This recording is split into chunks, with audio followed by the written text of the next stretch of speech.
Trustee Boulna. Aye. Trustee Henderson. Here. Trustee Hernandez. Here. Trustee Hoffman. Here. Trustee Eno. Here. Trustee Vella. Here. Trustee Vettis. Absent. Student trustee Francis. Absent. Trustee Hernandez will lead us in the flag salute.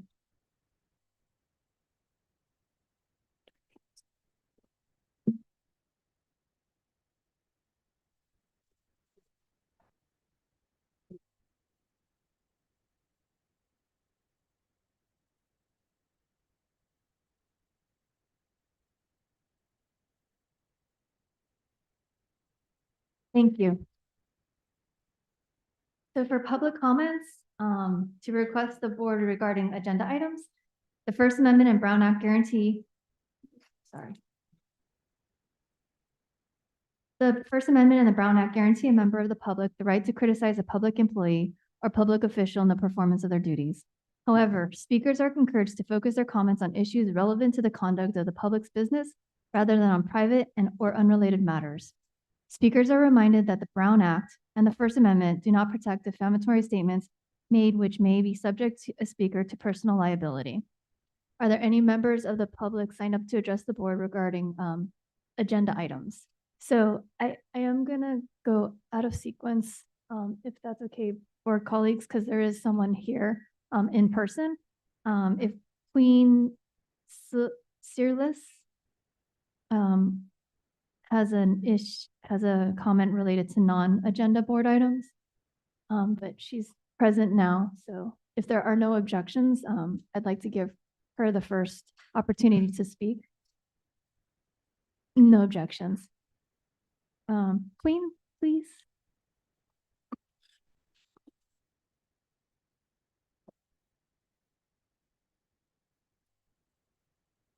You'll have 3 minutes.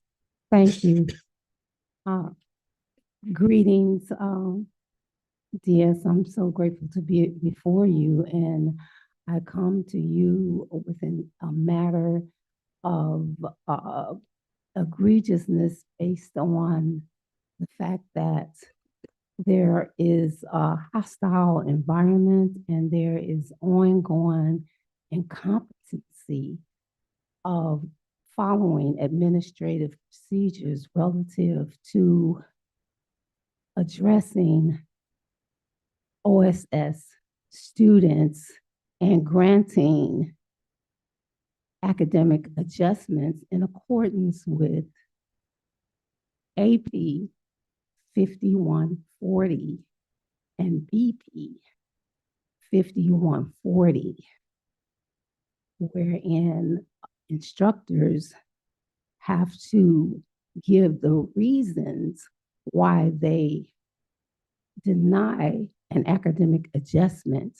And as most of us are aware, if it is not a fundamental alteration in the curriculum, then the instructor is supposed to do that.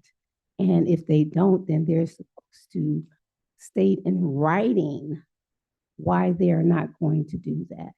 And the onus should not be put up on a student who is dealing with multiple disabling conditions to do so. Now, I have asked that you be given a copy of a letter that was sent where all of this originated from in July of 2024. And it's supposed to be addressed within 5 business days.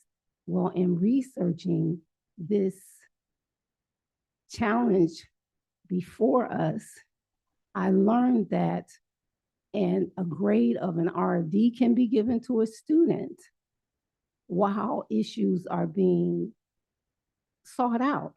That wasn't done. So I'm trying to find out the best way to move forward, because this is affecting my ability to apply for things that I would otherwise apply for in terms of internships because of the grade that was wrongfully placed on my transcript. And if you look at my transcripts, you will see that I have a straight A's in every other class. I graduated with a master's degree in educational leadership with a 4.0 GPA. And so, thank you. I'm very concerned because I really wanted to apply for an internship. Thank you. And thank you for letting me go out of sequence today. I appreciate it. Thank you. Thank you. We have your written statement as well. Thank you. So now we'll resume back to public items regarding regular agenda items.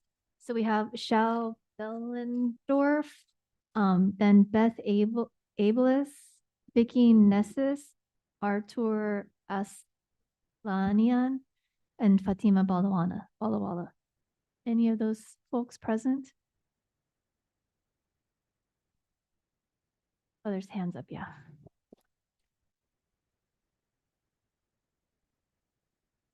So out of the ones that raised their hands, Beth, you're first.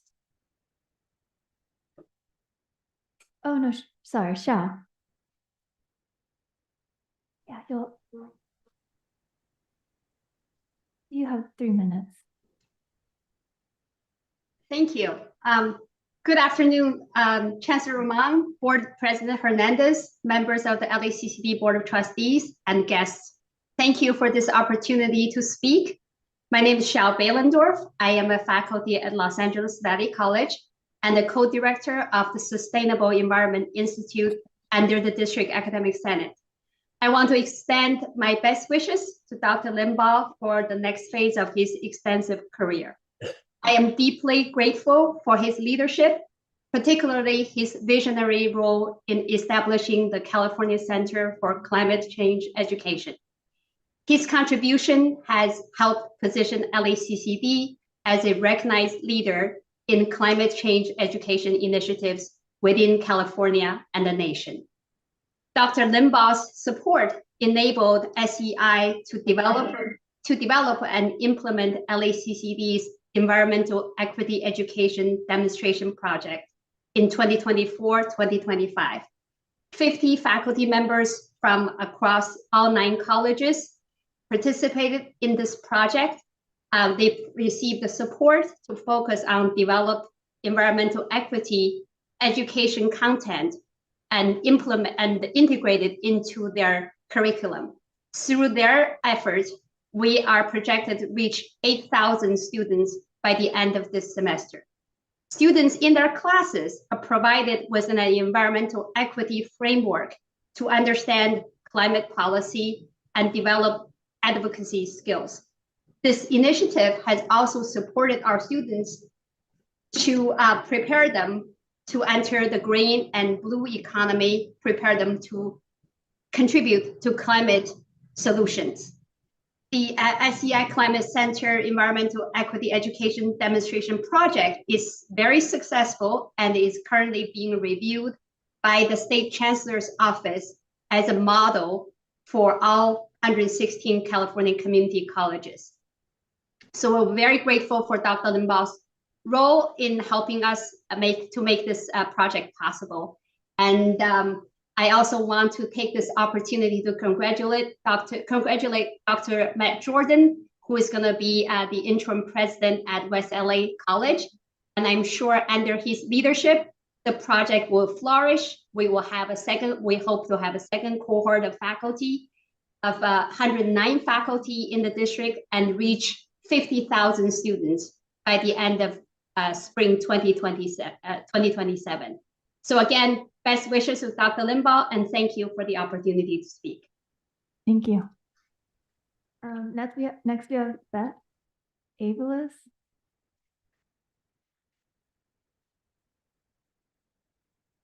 Greetings, Chancellor and Dr. Rahman.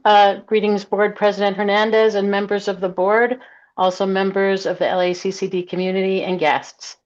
Thank you for this opportunity to speak. My name is Beth Abelis. I am a professor of architecture at Pierce College, and I'm co-director of the Sustainable Environment Institute at LACCD, chartered by the District Academic Senate. I'm going to kind of repeat what Zhao had to say, but I want to add that we send our best wishes to Dr. Limbaugh in the next chapter of his impactful career. Thank you to President Limbaugh, especially his vision in starting the Climate Center. Initially, it was unclear what the SEI and Climate Center relationship would look like. Dr. Limbaugh met with us multiple times to formulate a picture of how SEI and the Climate Center might best partner. As president of the college, he was really generous with his time and emphatic about his vision and sure-fast in his plans. His commitment to seeing the Climate Center develop and thrive frames LACCD as an innovative leader in environmental equity and climate change for California, but also in the nation. Dr. Limbaugh included SEI in several partnerships, including the hiring of Dr. Joe Tavares, the outstanding director at the Climate Center, who we know will continue this important work. As a result of Dr. Limbaugh's commitment, SEI was able to design and implement the Environmental Equity Project 24-25. We had 50 faculty, as Zhao mentioned, throughout the district. Faculty received stipend and other resources to focus on integrating environmental equity through the lens of their particular discipline. We reached over 100 classes and over 30 disciplines as diverse as dental hygiene, child development, ESL, and counseling. And we do intend to count over 8,000 students by the end of this week who've participated. We have Dr. Limbaugh to thank for excellent outcomes. Our modules were added to new classes were developed. There were classes that were updated, all meant to increase our students' understanding of environmental equity. And we also thank him for the unexpected outcomes. Faculty found themselves highly motivated, creative, and re-energized in response to working with others across subjects and with others throughout the district. So it's doesn't happen very often, and they were very excited about it. Additionally, we've seen an increased level in excitement and motivation in our faculty students in classes that got to be exposed to the environmental equity curriculum. Dr. Limbaugh's commitment demonstrates the importance of environmental equity education for our students who live in the communities that experience the most adverse impact of climate change. This commitment to students, to LACCD students, career opportunities, especially in the blue and green economy, and to students as advocates on the road to shaping all of our climate future and especially their communities. Your time's up. Thank you. Thank you. Next is Vicky Nessus. Afternoon, Board of Trustees and Chancellor Roman and guests.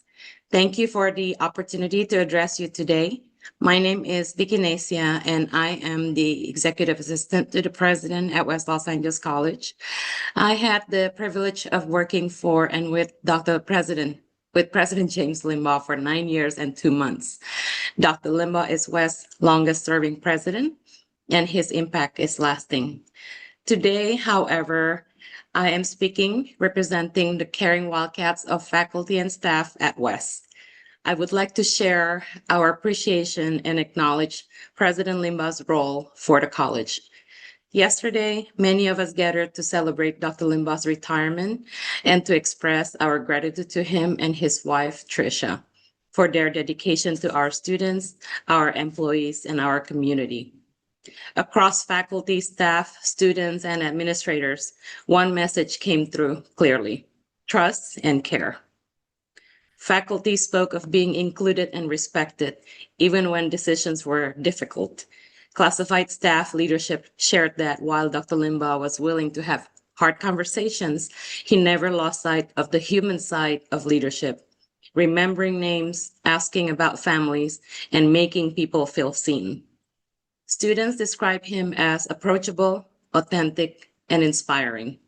Administrators spoke of vision, innovation, and unwavering commitment to this campus.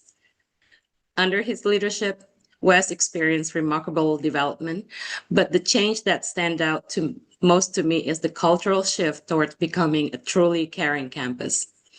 That culture was built through everyday actions, personal notes, thoughtful gestures, remembering students and employees' names, and genuine attention to people. Today, West is one of two LACCD colleges nationally recognized as a silver level caring campus, along with institutions from Texas, Florida, Oregon, and more, because Dr. Limba trusted the classified professionals at West to lead that work.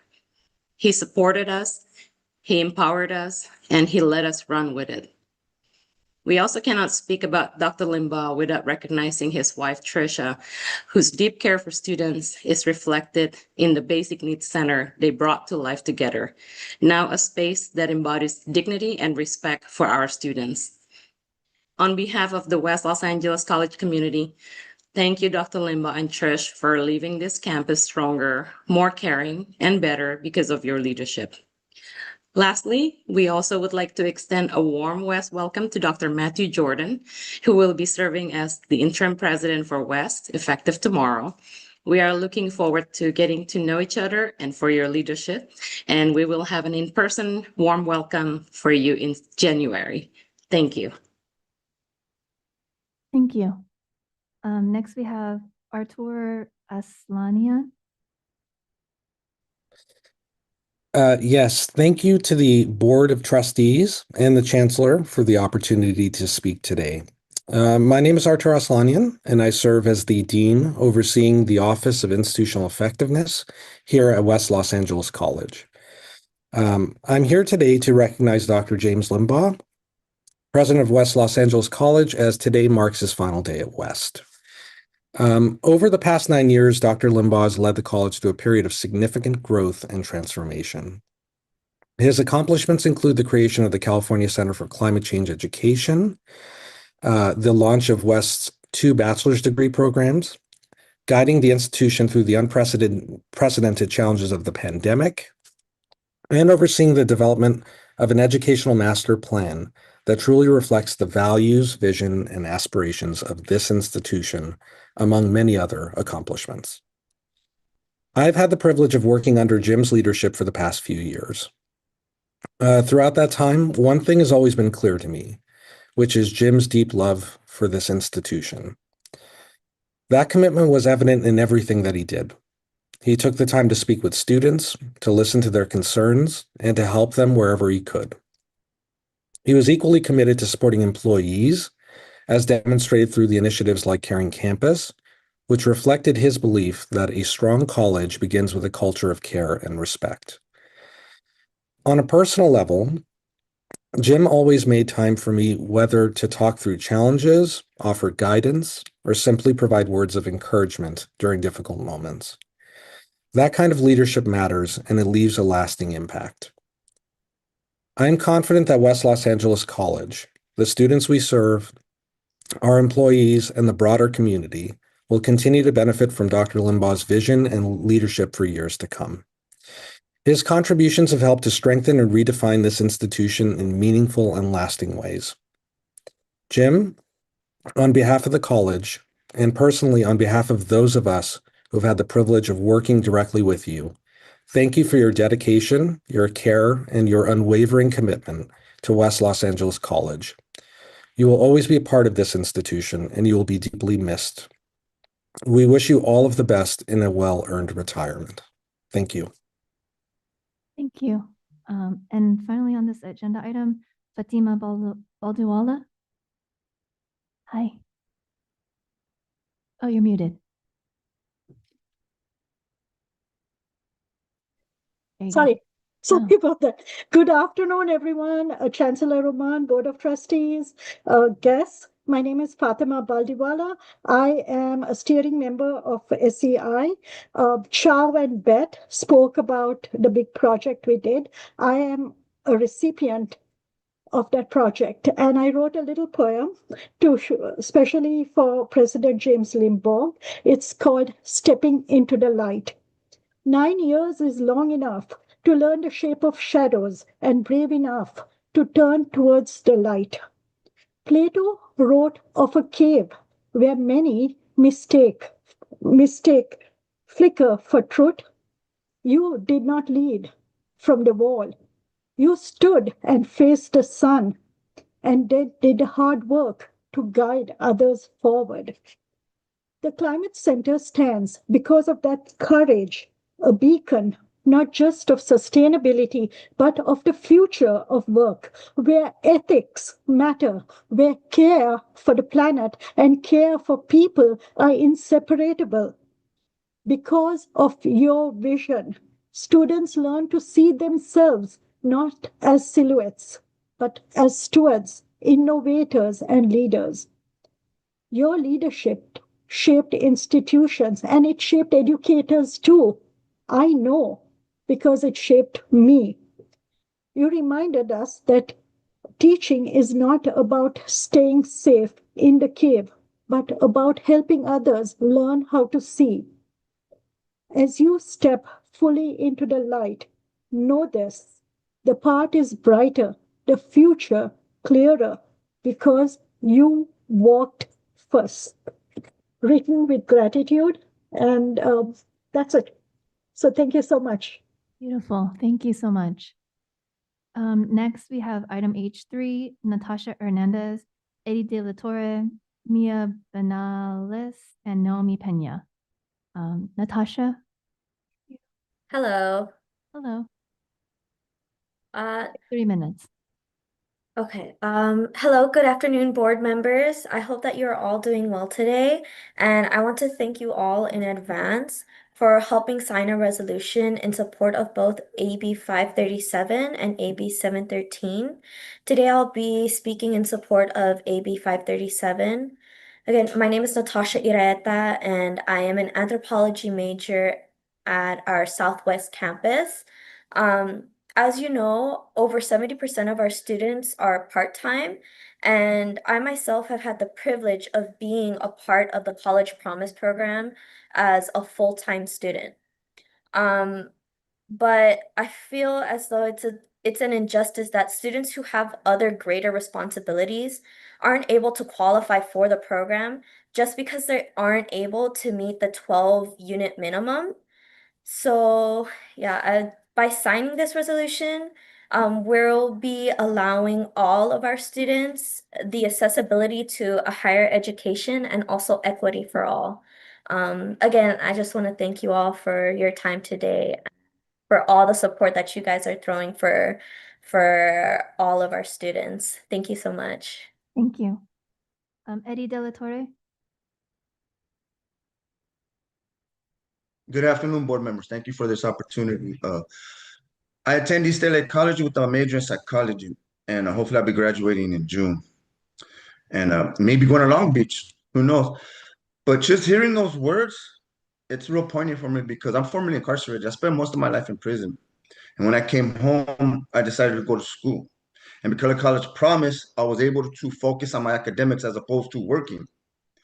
And since I've been in school for these last 2 years, I've noticed a lot of people who they got so much to offer, but they have to work, especially in today's economy, because it's hard. And a lot of people have to make that decision, work or go to school. And that's kind of like a no-brainer because they need to work. They need to support themselves, their families. And with AB 537 to reduce the college promise to 6 units, I think will give so many people opportunities because I've seen them at my school, I've talked to other people, and also those marginalized individuals like myself. Because what a lot of individuals don't understand, when you come home after 20, 30 years, most of your family has passed. Those people that are there for you. So we don't have nothing. What we need is finances to go to college. Because I think the board will agree, a mind is a terrible thing to waste. And a lot of individuals that come home who made past mistakes don't want to be defined by that, but they need opportunities. They need a balance at work and school. And I'm fortunate enough to be able to be a full-time student. I'm fortunate enough to be able to achieve my academic goals, which are going to lead me to a career, not just a job, a career. And they got this theme called life amends. It's where all my past mistakes I could correct or at least make a dent in it by helping the next man, by being able to uplift someone with my education, because I want to get into psychology because I want to help the next man when he gets out of prison, because I think it's essential to give them the opportunities. And one opportunity is a higher education. You can achieve so much. It opens so many doors. And my college experience has been great for me. I've really excelled. And I've been fortunate enough because I was given the college promise to do an internship with AFT 1521 that has led me to become an activist, to reach out to other people and say, hey, get out there and do something with your life. Get out there and make a difference. And that's why I want to thank the board, because you are making a difference by hearing us, but also making the change and incorporating AB 537 into the program and getting it passed. So thank you for everything you offered me and everything that you will offer others when they come home and those individuals who need to work and go to school. Thank you. Thank you. Thank you so much. Next we have Mia. Hi, good evening. How are you? My name is Mia Banales. I go to West LA College and currently I'm studying environmental science, and I would like to give comments about yeah, just can you guys hear me? I don't know if you guys Yes, we can hear you. All right, just give me 1 I see second. you too.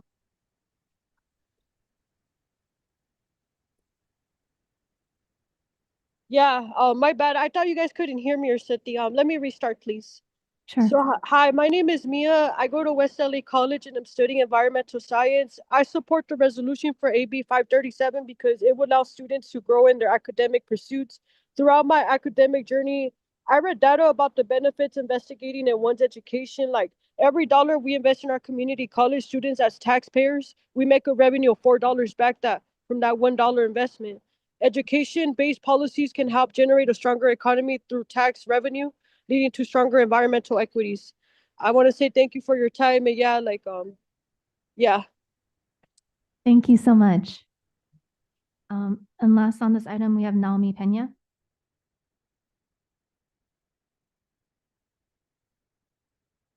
She's not responding. Okay. Next we have Sandy Schwen Win. Hello? For Naomi Pena? There Sorry. she is. Yeah, Naomi Pena. Oh, please go ahead. You have 3 minutes. Thank you. I appreciate you waiting. Good afternoon, Board of Trustees. My name is Naomi Pena. I'm currently studying for my associates in automotive and related technology, and I ran for the cross country team for Los Angeles Harbor College this fall. I plan to transfer to a 4-year afterwards. I am speaking in support of the resolution for AB 537, the expansion of the college promise. I support this resolution because as a current college promise student and a student parent, it helped me reach my educational goals, or at least I'm in pursuit of them. And I didn't think this was possible beforehand. And I'm very grateful. And I do hope my daughter to take advantage of this as well in the future. So I'm in great support of it as well for the community to grow and invest back to the community. And thank you for putting this resolution on the agenda, for your support. And that will be all for my time. Thank you again. Have a great day. Thank you. Next for item H4, we have Sandy Schwen Win. Shui Win. Hi, good afternoon, everyone. My name is Sandy Shui Win. I'm a computer science student majoring at the West Los Angeles College, and I'm now here today just to speak in the support of AB 713, the opportunity for all the bills. And I came to United States from Myanmar in 2023. And I believe you heard about the Myanmar, which is like having a currently situations about the political situations. Myanmar is living under a military dictatorship where young people are being arrested and beaten and killed for speaking out. I am a student activist, and staying mean risking my life. So I left my country, my family, and everything I knew back in my country. So I came here alone. Has been extremely painful for me. I am not a citizen, or I'm not a green card holder. So every day I have to worry about like how to survive while staying in school. And my family back home sacrificed me so much to support me, even while they live in fear and poverty. Sometimes I feel like a little guilty for being like safe here while they're suffering back there. 6 months after I arrived, my father unfortunately passed away. He couldn't go to the hospital because of the military controls the healthcare system. And that's just like breaking me down so bad. I feel like I got deeply depression and almost give up like everything. I just wanted to go back. But my mom told me something that even though her own pain, she told me like never give up, like just going, keep going. So I just carry her words with me every day. And I'm working towards my associate degree and preparing to transfer, hoping to attend USC or UCLA one day. And education is the only future that I have right now. But students like me are forced to choose between survival and the dreams. And passing these resolutions would tell students like me our pain matters, that our life matters, and that we are not alone. So thank you so much, trustees, for putting these resolutions on the agenda and for standing with the students who are just trying to survive and the learn. Thank you so much. Thank you so much. Last, we have Miracle.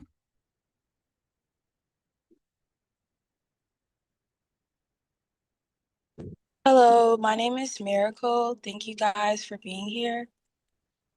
I'm a business major at West LA College, and I'm here to support the AB 713 resolution. It's all about equity and ensuring that undocumented students have access to on-campus employment, just like their peers. But also, undocumented students attend the same classes, participate in the same clubs, and face the same financial pressures that us other students face, but are excluded from on-campus jobs. And when students are forced into survival mode, pushed into unprotected or unstable work environments that don't accommodate their school schedules or just offer basic protections just to get by, it directly affects their ability to thrive academically and personally. And that constant stress can put their mental health at risk. And mental well-being is essential to continuing education. And none of us can honestly truly show up in our lives or in our learning when our mental health is compromised. So supporting this resolution means giving students access to safer, more supportive work environments on campus when their education comes first. So thank you guys, Board of Trustees, for your time and for the work you do today for students' needs. Thank you. Thank you. Okay, so next item is the election of the officers. If it's okay, I just wanted to take a minute to first thank my board colleagues here today for this year. The chancellor, deputy chancellor, vice chancellors, all of the college presidents, general counsel, the administration, the unions, the staff, faculty, and Dr. Lum. It was a really full year. Chancellor Roman and I would have to agree. We've dealt with the fires, a permanent chancellor search, the ICE raids, community unrest, the federal cuts, the government shutdown, and a lot of uncertainty, fear, and an overall humanitarian crisis. But we showed up, we stood tall, and we powered through, always with students as our center. I unapologetically gave you my all this year, and I'm so glad I did. I've learned so much. I've grown significantly, and I'm so grateful for all of you. And I know we have a lot of work to do. And so I just want to say thank you for this year, colleagues. I really, it was a whirlwind experience, and I look forward to the years to come and everything that we can do for this district. So thank you for that.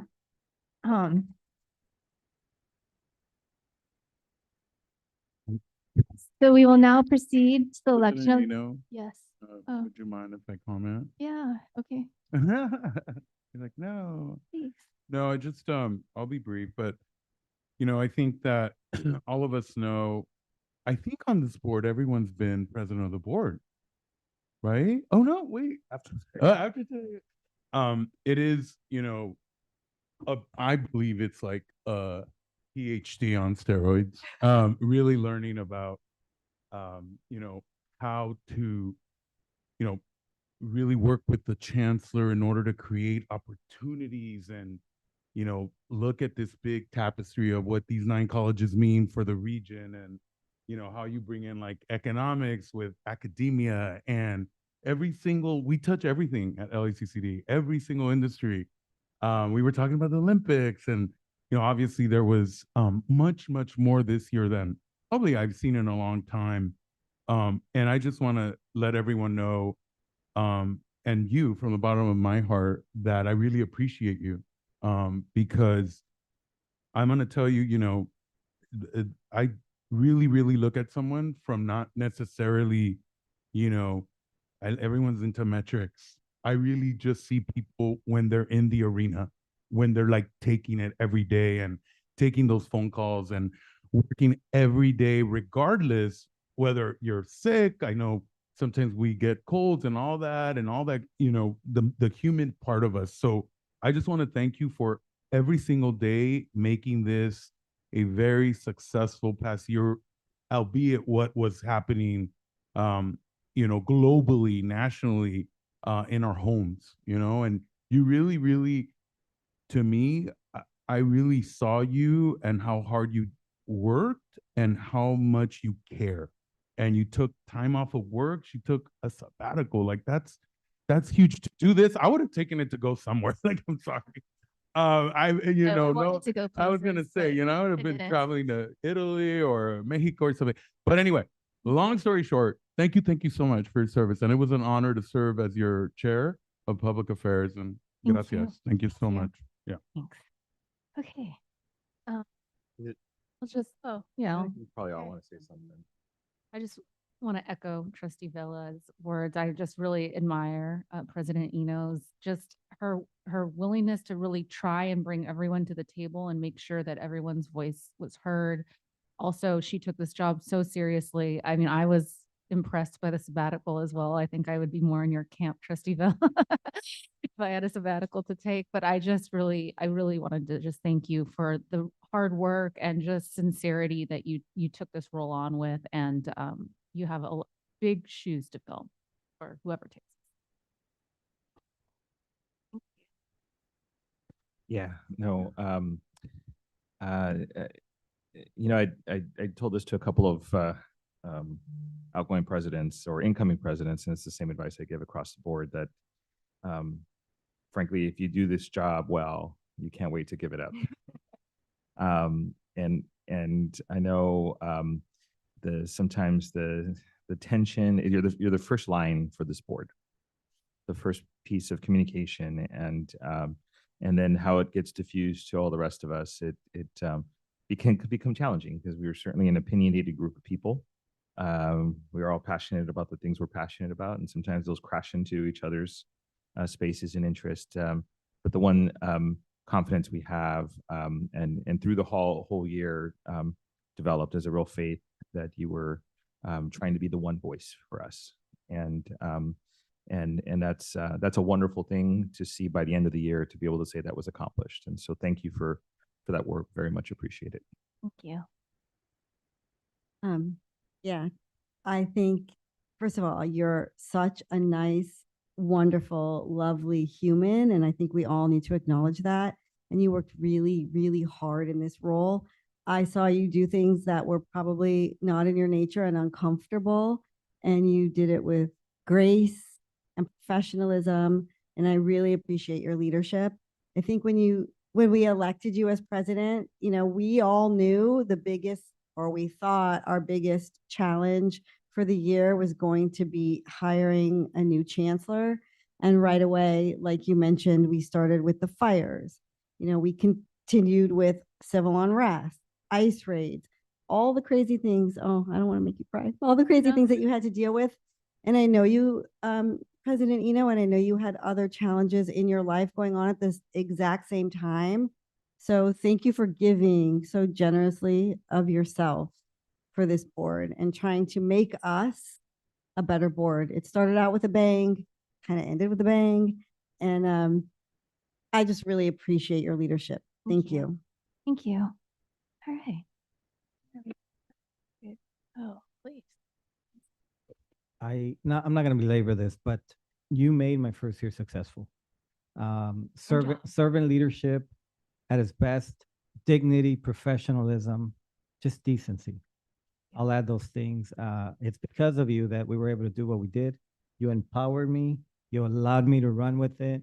You were there to support the district, and you always never forgot what was front and center, and that's our students. So I'm always going to be thankful for my first year as chancellor and for your leadership, because you made our job easier. You enabled us and allowed us to move the district forward. So on behalf of my entire team, the executive team, the president, and everybody, thank you so much for everything you did for us this year. Thank you. Thank you.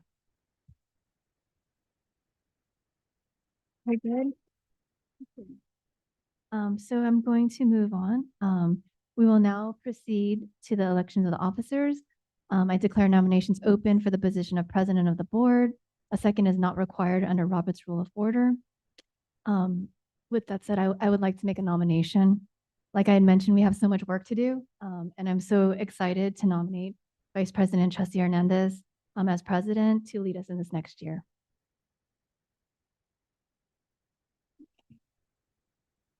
Oh, do you accept the nomination? Yes. Any other nominations? No. So I declare nominations now closed for the position of president of the board. Roll call, please, Lupe. Trustee Boulna, No. Trustee Henderson, No. Trustee Hernandez, Trustee Hoffman, Yes. Trustee Eno, Yes. Trustee Vella, Yes. Trustee Vettis, Yes. Student Trustee absent. Thank you. No, she's here. Oh, she's here. Oh, she snuck in. Okay, thank you.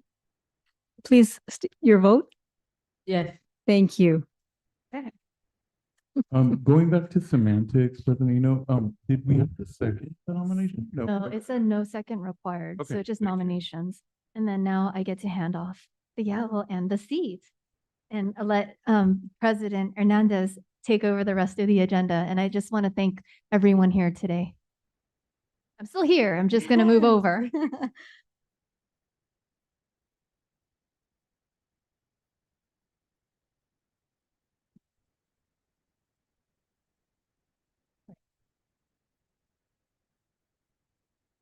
So I declare nominations open for the position of first vice president of the board. A second is not required under Robert's Rules of Order, and I would like to go forward and make a nomination of Trustee Hoffman. Trustee Hoffman, will you accept? Yes, I do. Any other nominations? All right, I declare the nominations now closed for the position of the first vice president of the board. Roll call, please. Student Trustee Francis advisory vote. Yes. Trustee Boulna, Trustee Henderson, No. Trustee Hernandez, Yes. Trustee Hoffman, Yes. Trustee Eno, Trustee Vella, Yes. Trustee Vettis. Yes. Great. I will now, congratulations. Trustee Hoffman, you are first vice.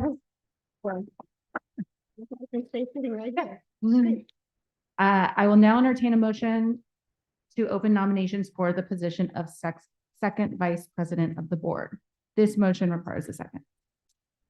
I move to approve the position of second vice president of the board. No second. Thank you for that. Yes. Okay. Trustee Hoffman made the motion and Trustee Vella provided the second to open nominations. Trustee Barrett did. Sorry, Trustee Veras provided the second to open nominations for the position of second vice president. This vote is not on particular candidates, but whether to open nominations. Roll call, please. Student Trustee Francis advisory vote. Yeah. Trustee Boulna, No. Trustee Henderson, No. Trustee Hernandez, Yes. Trustee Hoffman, Yes. Trustee Eno, Yes. Trustee Vella, Yes. Trustee Vettis. Yes. I will now entertain nominations open for the position of second vice president of the board. A second is not required under Robert's Rules of Order. I would like to nominate Trustee Steve Veras as second vice president of this board. Any other nominations? All right, I declare nominations now closed for the position of second vice president of the board. Roll call, please. Student Trustee Francis advisory vote. Yes. Trustee Boulna, Trustee Henderson, No. Trustee Hernandez, Yes. Trustee Hoffman, Yes. Trustee Eno, Trustee Vella, Trustee Vettis. Yes. Great, congratulations. Trustee Veras, second vice president.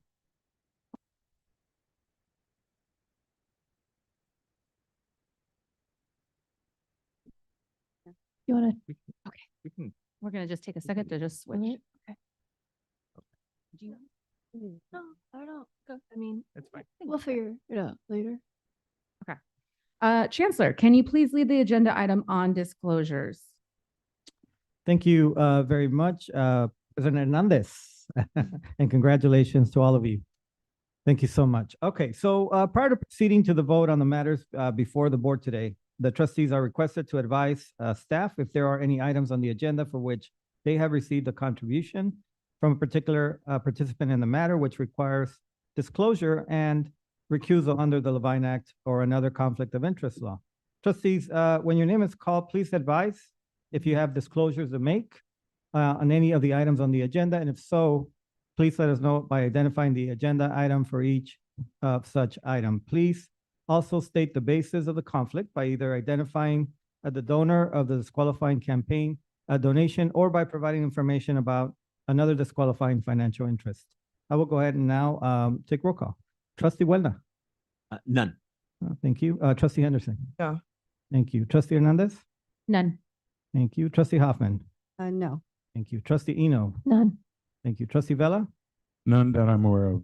Thank you. And Trustee Vettis. None that I'm aware of. Thank you.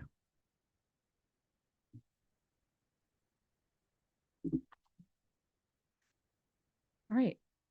The Los Angeles Community College District holds lands that originally and still are inhabited by the Gabrielino Tongva Gabrielino Band of Mission Indians, Kiz Nation, and the San Manuel, San Fernando, and San Fernandino Tataviam Band of Mission Indians.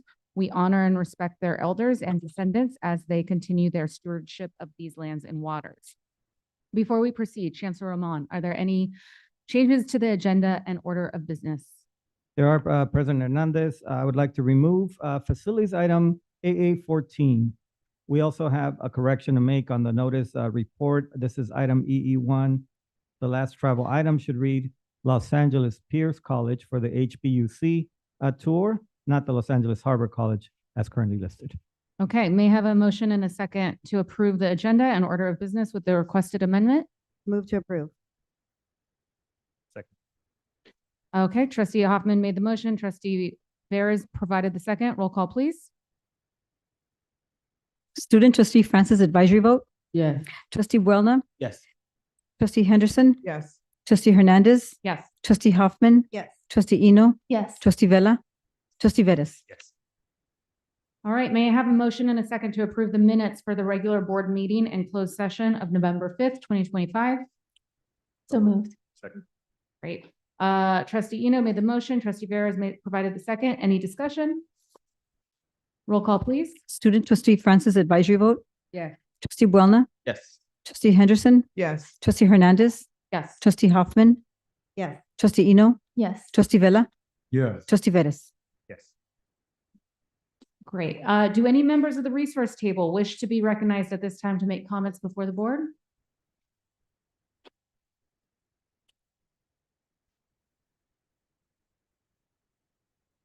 Good afternoon. My name is Angela Echeverry, representing the District Academic Senate for the record.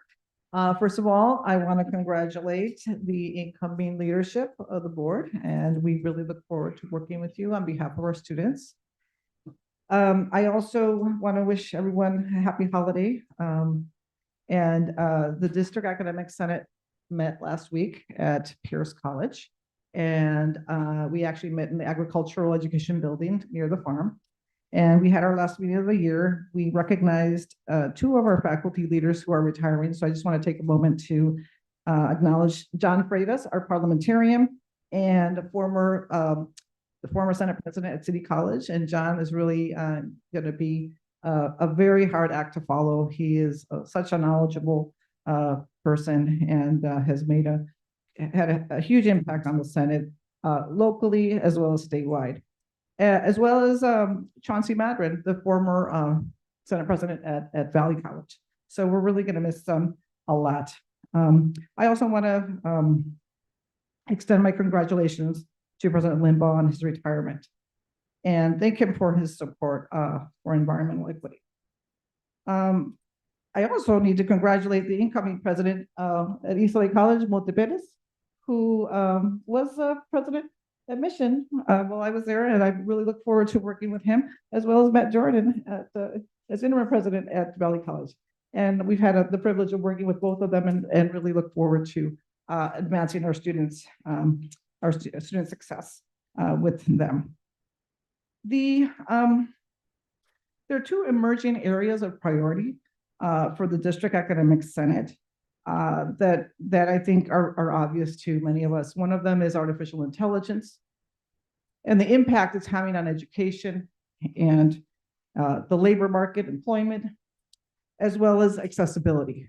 And in the area of artificial intelligence, I just want to say that we have worked on, and I really want to thank my colleague, Jeff Hernandez here, for helping with the proposed revision of Board Policy 5500 on student code of conduct to integrate a reference to AI there. And this is currently with the student leadership for their feedback, as well as to propose new board policies on artificial intelligence in academics and the use of artificial intelligence more broadly.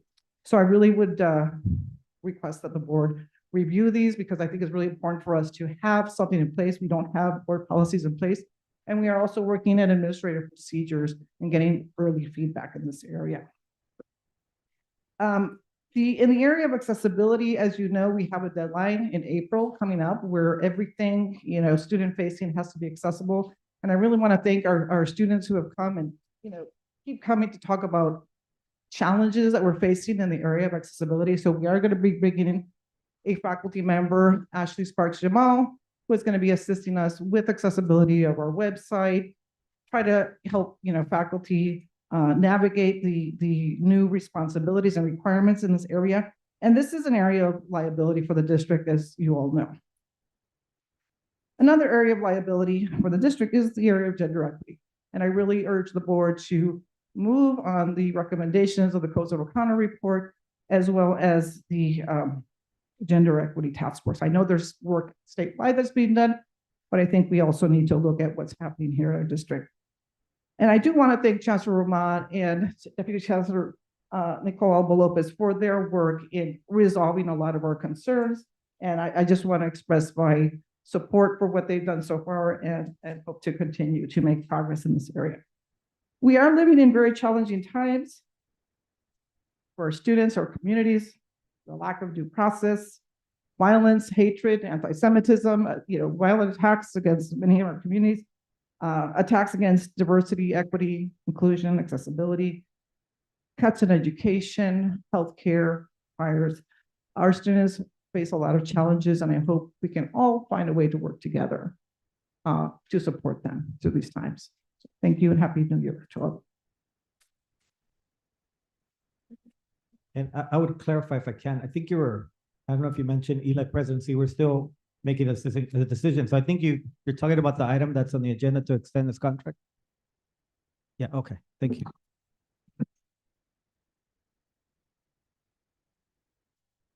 Good afternoon.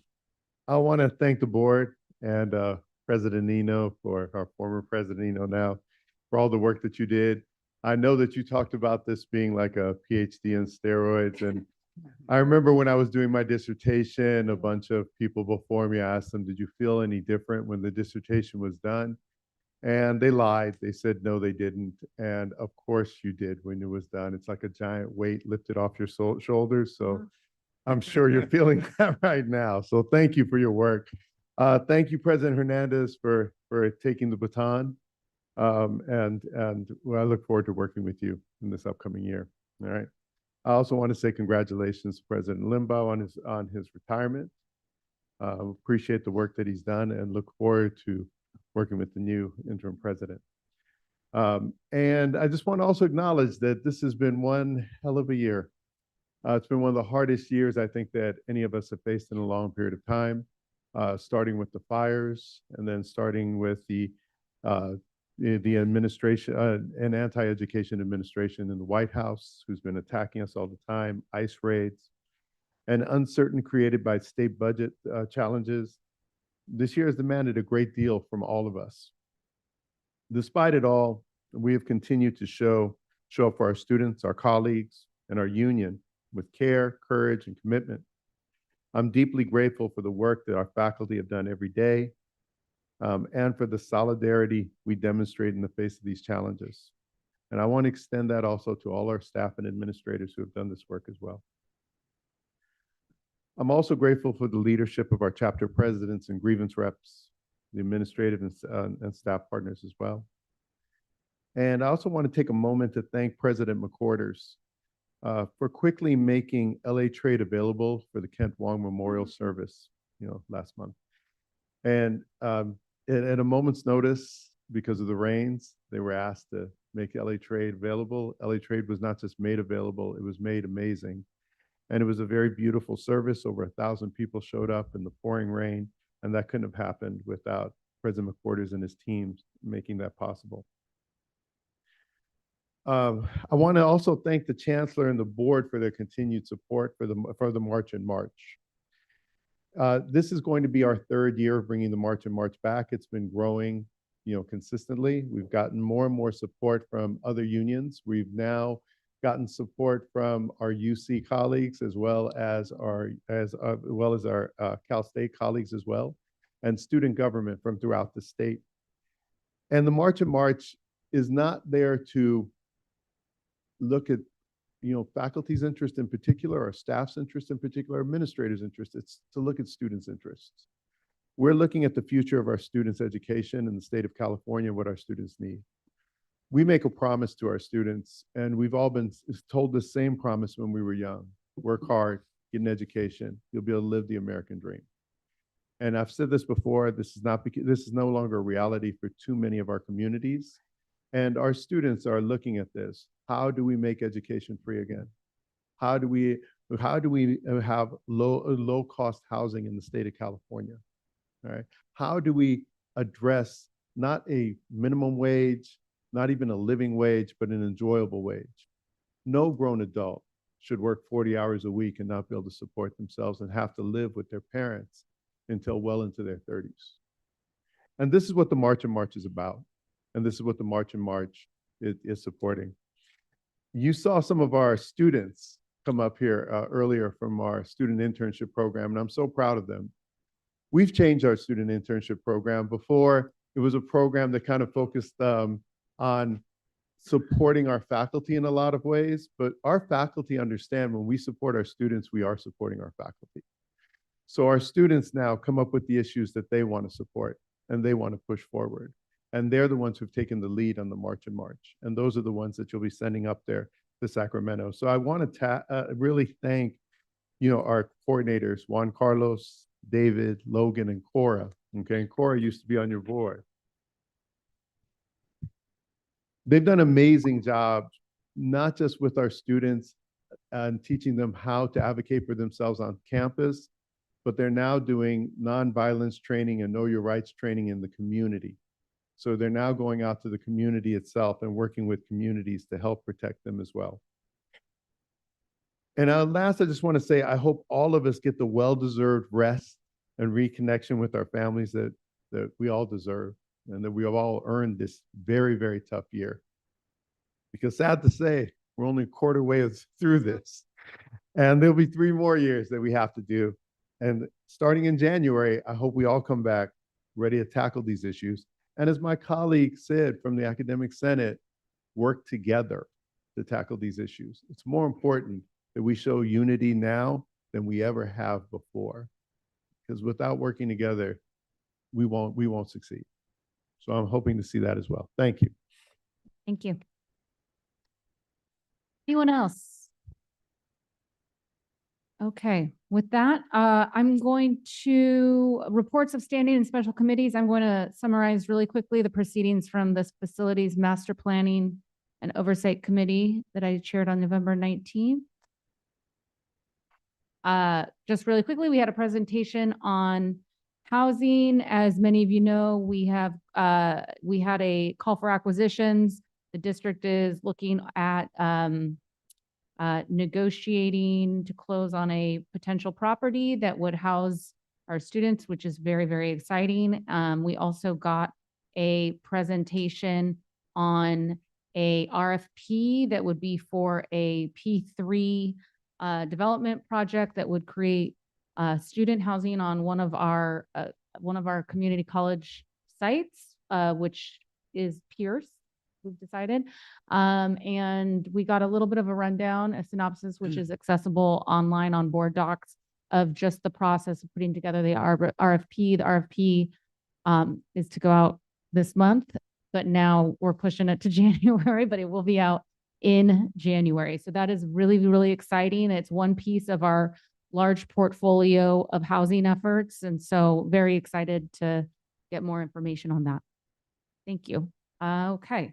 So Trustee Hoffman, can you please summarize the proceedings of the Budget and Finance Committee that you chaired on November 19th? Yes, thank you, President Hernandez. We had Ms. Berry present to us the 2024-2025 311 annual report that was submitted to the state, and it's submitted every year. We also looked at a 5-year financial projection with 3 financial assumption scenarios. And it was noted that the document that we looked at did not contain the current college projections. So we're going to get that in our next budget committee meeting. We didn't have any action items, by the way. We looked at the 2026-2027 budget development calendar. And we also had a presentation on the district allocation model. And there were some questions about the allocation model. And I know there are going to be some changes forthcoming. And I'm still planning, or someone should still be planning, to have the joint ECDBC and board budget committee meeting. We're aiming for January or February. That's my report. Great, thank you. Trustee Villa, please summarize the proceedings of the Basic Needs Ad Hoc Committee you chaired November 21st. Thank you so much. We had a very productive meeting. We had an update on the Metro Go Pass program, which currently is a very essential part of the basic needs program here at the district. And I want to thank staff, in particular, Vice Chancellor Maury Pearl, who came to, even though he had a lot of meetings, came to report on this. And we will continue to pursue this as well as a state legislative issue, obviously due to the fact that the federal government is probably not going to earmark this and fund it. Again, these are all still conversations we're having. We also talked about all of the success of various bills that really the district was able to champion. And I want to say that we had our LPAC meeting November 4th in Committee of the Whole, but some of these bills you'll recognize: AB 42, that excludes scholarships from CalFresh eligibility calculations. AB 313 allows automatic extension of financial aid deadlines during FAFSA delays, urgency clause. And then SB 271 expands basic needs to include childcare. And then obviously AB 648, which was co-sponsored by us, that's going to allow for, our student housing program, the self exemption from local zoning for student housing within a half a mile of the campus. We also met with Anthony Foster regarding the mayor's fund for LA, the homeless prevention program. Great update there. You want to take a look at the notes. And then obviously we had our Vice Chancellor Lisata come and talk about the student housing update. So we had a really good discussion there. We also talked about SNAP benefits, food pantry, and the LA Food Bank. We were really lucky to have our basic needs coordinators working really hard on that. Seen, by the way, a very more of a need at the colleges when it came to the food pantry. So that was something that we reported out on. And so anyway, just very, very robust meeting. Thank you. That was for basic needs. Yeah. Do you want to summarize the proceedings of the workforce? Yeah, let's do it quickly.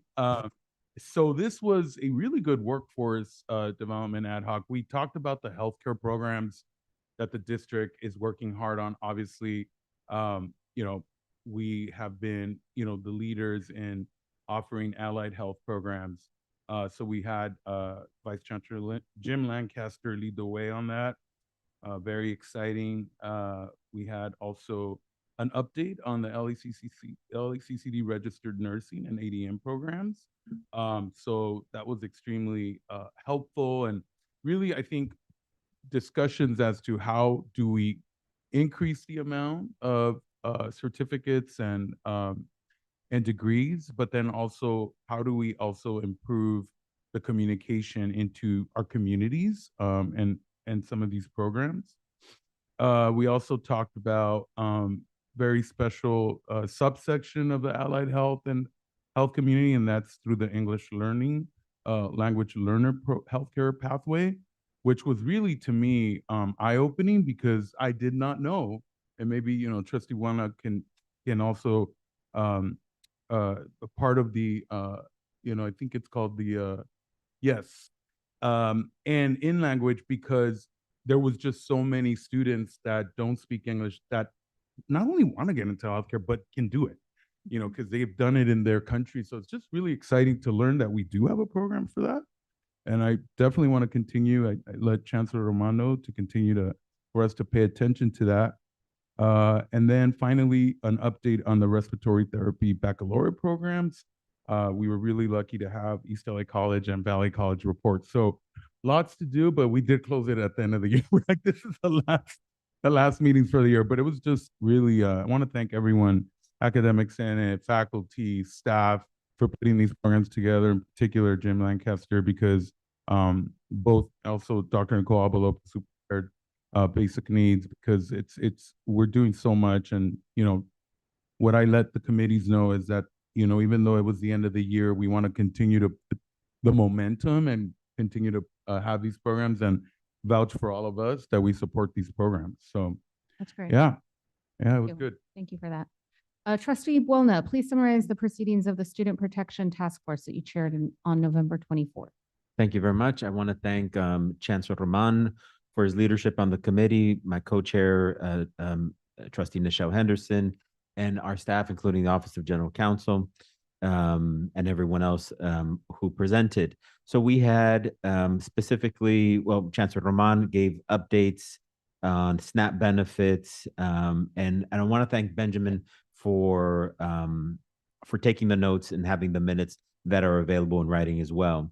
You had CHIDLA, Coalition for Human Immigration Rights, present. By the way, we had around 70 or 80 individuals who were present. We have around 90 to 100 individuals district-wide that are present. Workshops are occurring on immigration enforcement encounters, documentation rights, and preparedness that are occurring with individuals throughout the district. We talked about issues related to Hispanic serving institutions. Deputy Chancellor Abelopa presented on potential impacts of proposed federal reductions. The Sheriff Department gave updates on what's occurring. So we also appreciate the Sheriff's Department for what they're doing. Captain Israel Renteria specifically gave the update. So thank you. Vice General Counsel Prieto talked about the federal government filing lawsuits throughout the district. Then we had Ms. Capri Maddox, President or Executive Director of the Civil Rights, Los Angeles Civil and Human Rights and Equity Department, who made a presentation that was well received. We also talked about the Dream Resource Centers and the Rainbow Pride Centers throughout the campuses and the effects that are happening. We went through future meetings. So it was a meeting, I think it went for about an hour and a half, that had a very robust agenda. And I think everyone was very helpful in making that happen. And thank you to everyone. Thank you for that. All right, moving on to board travel authorization. May I have a motion and a second on item G2? Move to approve. Second. Great. Trustee Hoffman made the motion. Trustee Eno provided the second. Any discussion? Okay, roll call, please. Student Trustee Francis advisory vote? Yeah. Trustee Buolna? Yes. Trustee Henderson? Yes. Trustee Hernandez? Trustee Hoffman? Trustee Eno? Yes. Trustee Villa? Yes. Trustee Vettis? Yes. Thank you. Great. Absence ratification authorizations. May I have a motion and a second on item G3? So moved. I'll second. Trustee Eno made the motion. Trustee Hernandez provided the second. Any discussion? Roll call, please. Student trustee Francis advisory vote, Yes. trustee Buelna, trustee Henderson, Yes. trustee Hernandez, Yes. trustee Hoffman, Yes. trustee Eno, Yes. trustee Vella, trustee Vettis. Thank you. We are going to adopt the calendar for the Board of Trustees regular meeting and Board of Committee meeting dates. May I have a motion and a second on item H1? So moved. Seconded by trustee Hernandez. Trustee Eno made the motion. Trustee Hernandez provided the second. Any discussion? Roll call, please. Student trustee Francis advisory vote, Yes. trustee Buelna, Yes. trustee Henderson, Yes. trustee Hernandez, Yes. trustee Hoffman, Yes. trustee Eno, Yes. trustee Vella, Yes. trustee Vettis. Great. May I have a motion and a second on item H2? So moved. Second. Okay, trustee Vella made the motion. Trustee Eno provided the second. Any discussion? Roll call, please. Student trustee Francis advisory vote, Yes. trustee Buelna, Yes. trustee Henderson, Yes. trustee Hernandez, Yes. trustee Hoffman, Yes. trustee Eno, Yes. trustee Vella, trustee Vettis. Great. May I have a motion and a second on item H3, resolution in support of AB 537? Move to approve. Second. Great. Trustee Hoffman made the motion. Trustee Vella provided the second. Any discussion? I just want to say I was so moved by the speakers that are part of AFT student internship program. I just think that, you hear all the time people talking about why the community colleges are so important, the need to provide educational opportunity for people who need it the most. And I just think these students, their leadership and their stories that they created, that they told us about, were just so inspiring and just absolutely highlight the reason why we are all here today. So I just wanted to congratulate them on just amazing advocacy and was really, really moved by their presentation. Anyone else? I agree. Thank you, students. He noted that trustee Vella is just one L. please.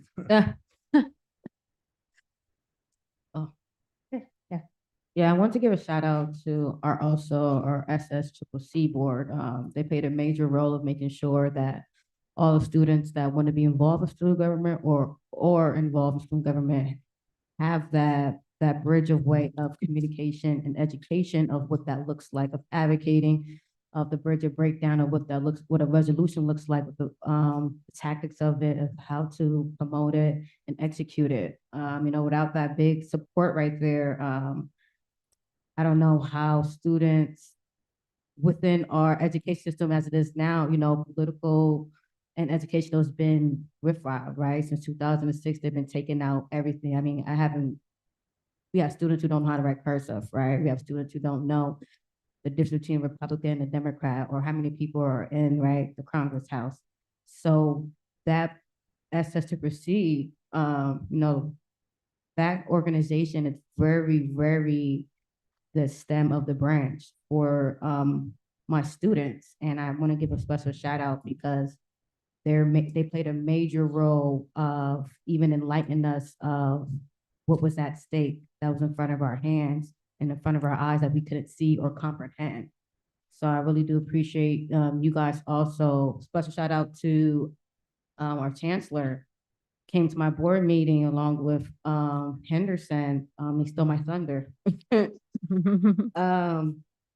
I know my presidents are very excited. They're texting me now of seeing how fast you guys move to support. I mean, they talked to Chancellor, I want to say not even 84 hours ago, and now they're looking at their bills being supported on their agenda. I mean, you guys want to ask about, how you guys are doing. I hope you guys can see this, right? You guys are listening to my students, and I appreciate you guys.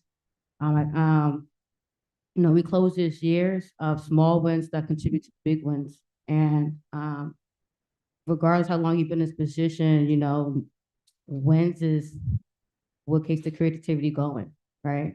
Along with losses, because we learn from them.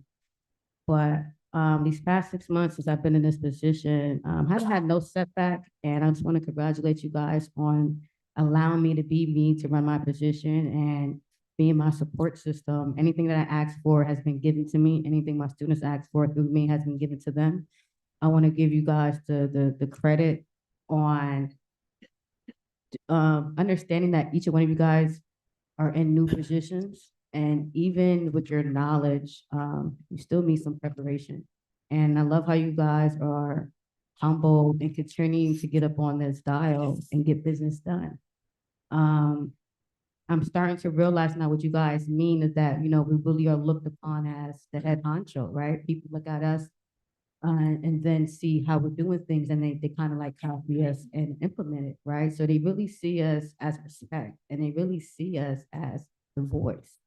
And with me being on this board and position, I mean, the amount of volume of respect I get from my peers, from the college board presidents to the administration, I mean, we have a great team. I don't know what else to say about that.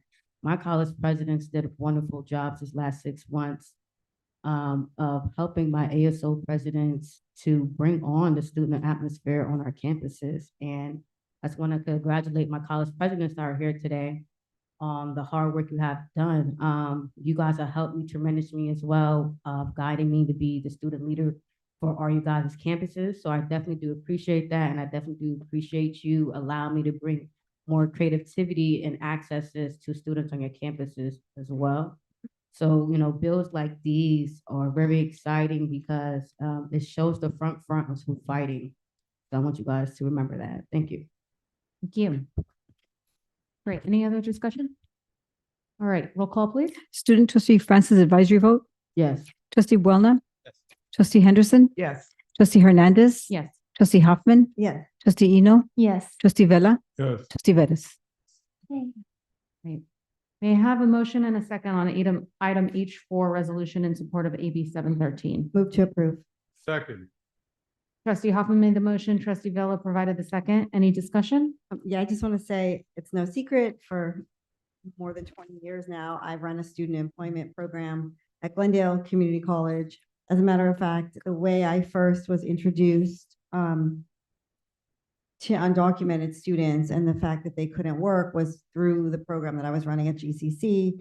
Thus, that started my advocacy work with our undocumented AB 540 student population. I feel like we've gone backwards, and I fully support this resolution, and I'm hoping that the legislature can see it within themselves to figure out a way to get this bill passed so that we can pay our students, even if they're just working on campus, because we are able to pay international students to have jobs on campus. International students can't work off campus, but we really need to come together with the four-year systems. I know UCLA is strongly behind this as well, to make sure that our students have opportunities to work and gain experience, especially now that our AB 540 students are under attack from the federal government. So thank you to the students who brought this forward and for your passionate speeches today. And I want to thank the AFT 1521 internship program. You guys do such a great job in preparing our students, not only as activists, but as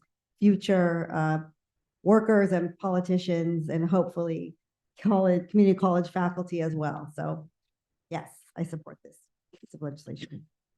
Thank you. Anyone else? Just quick comment too. I know Ken Wong was acknowledged before, but this is part of his legacy as well. So I'm really grateful that this was brought to us by the students, and I'll also acknowledge Professor or Dr. Larry Frank as well, who I know was very critical in making this. So thank you. Great. Roll call, please. Student trustee Francis advisory vote. Yes. Trustee Boulna. Yes. Trustee Henderson. Yes. Trustee Hernandez. Trustee Hoffman. Yes. Trustee Eno. Yes. Trustee Vella. Yes. Trustee Vettis. Yes.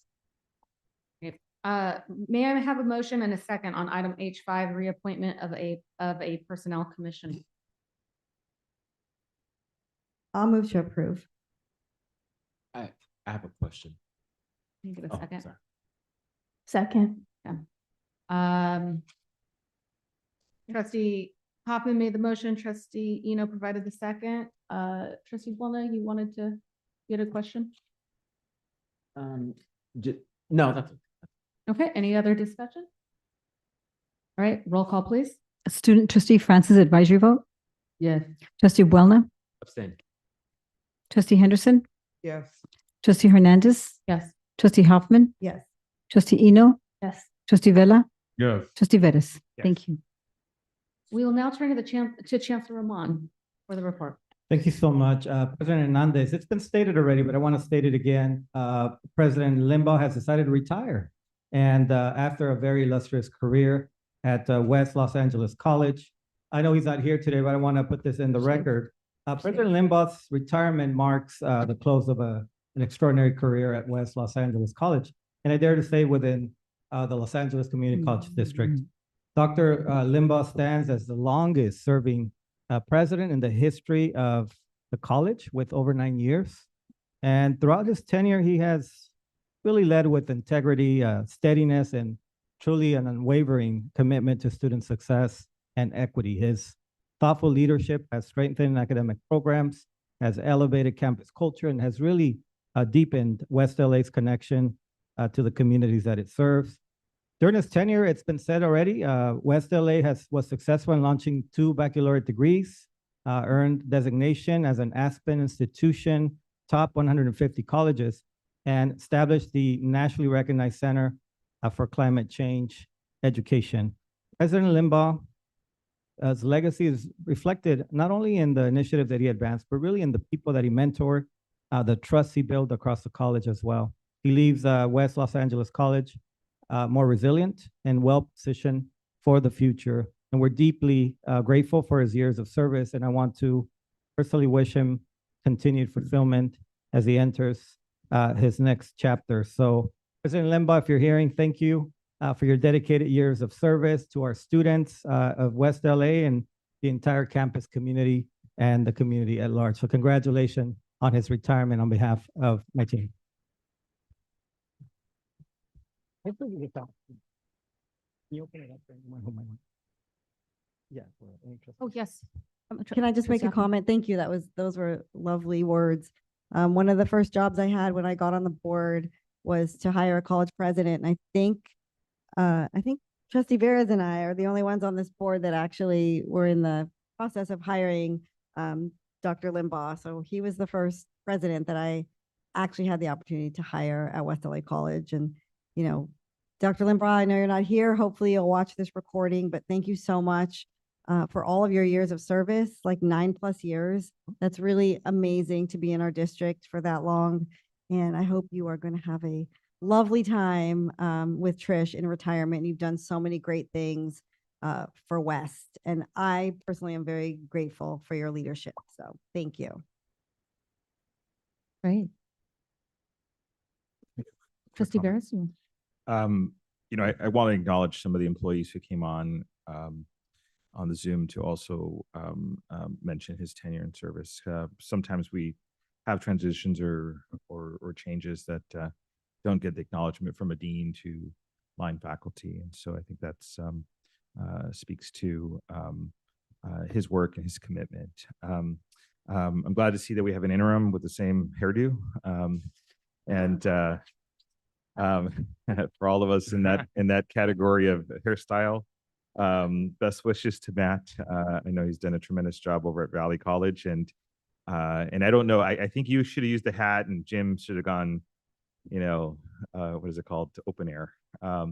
But that's a great transition, and I look forward to seeing your work as the interim there as well. And so there's lots of energy you come with, in a place with a desire to really move forward and do some great things. So look forward to that. Thank you. But Trustee Vera, this is a good segue because you stole a little bit of my thunder. I do want to officially announce, it's been said already, Dr. Matt Jordan, he's going to serve as interim president at West Los Angeles College through June 30th of 2026. Many of you know him, but if you don't, Dr. Jordan brings nearly 2 decades of experience in the California Community College system, most recently serving as vice president of academic affairs at Los Angeles Valley College, sitting next to his president there, colleague. His leadership has been marked by achievements in enrollment growth, fiscal stewardship, and equity center initiatives. Dr. Jordan will provide steady leadership and continuity during this important transition. He brings a strong record of collaborative leadership and operational oversight and student-centered approaches, which is what we look for, that are really aligned with our district's priorities. Of course, supporting student success, strengthening campus culture, and advancing equity-minded outcomes. You already received a round of applause, but again, Dr. Jordan, welcome to the executive leadership team. We welcome you. Thank you so much. Lupe, if we can go to the next slide.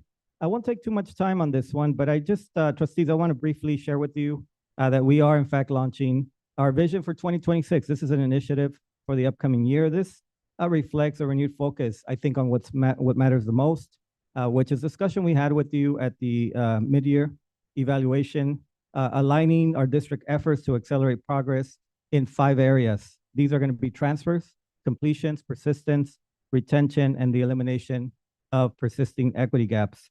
The Vision 26 really is about just bringing our colleges together, our district leadership teams, and with the shared clarity, purpose, and accountability. We are especially energized by the opportunity to enter into the next, I would say the next academic year, more aligned than we have ever been. That's the focus on building a stronger, more connected system that supports every student on their path. So we are preparing for the work ahead. We will be convening district and college leadership, our deans, our faculty, staff. We're going to ask our stakeholders, our labor groups to join us as well to share insights, best practices, and really establish a unified direction for the year so that we can enter the next academic year aligned, focused, and ready to deliver to our students. I want to thank this board that has been incredibly supportive of all of our initiatives. But really, now that we have somewhat made gains in enrollment, our shift has to be around completions, persistence, keeping our students, making sure they're transferring, and making sure that they're completing. And I planned as my vision to bring the district together around these efforts. All of our stakeholders, our faculty, our staff, and our administrators have done tremendous work.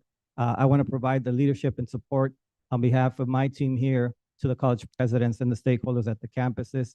We have tremendous opportunity and potential to make gains in these areas, and that will be the focus for 2026. So thank you so much. This is a preview.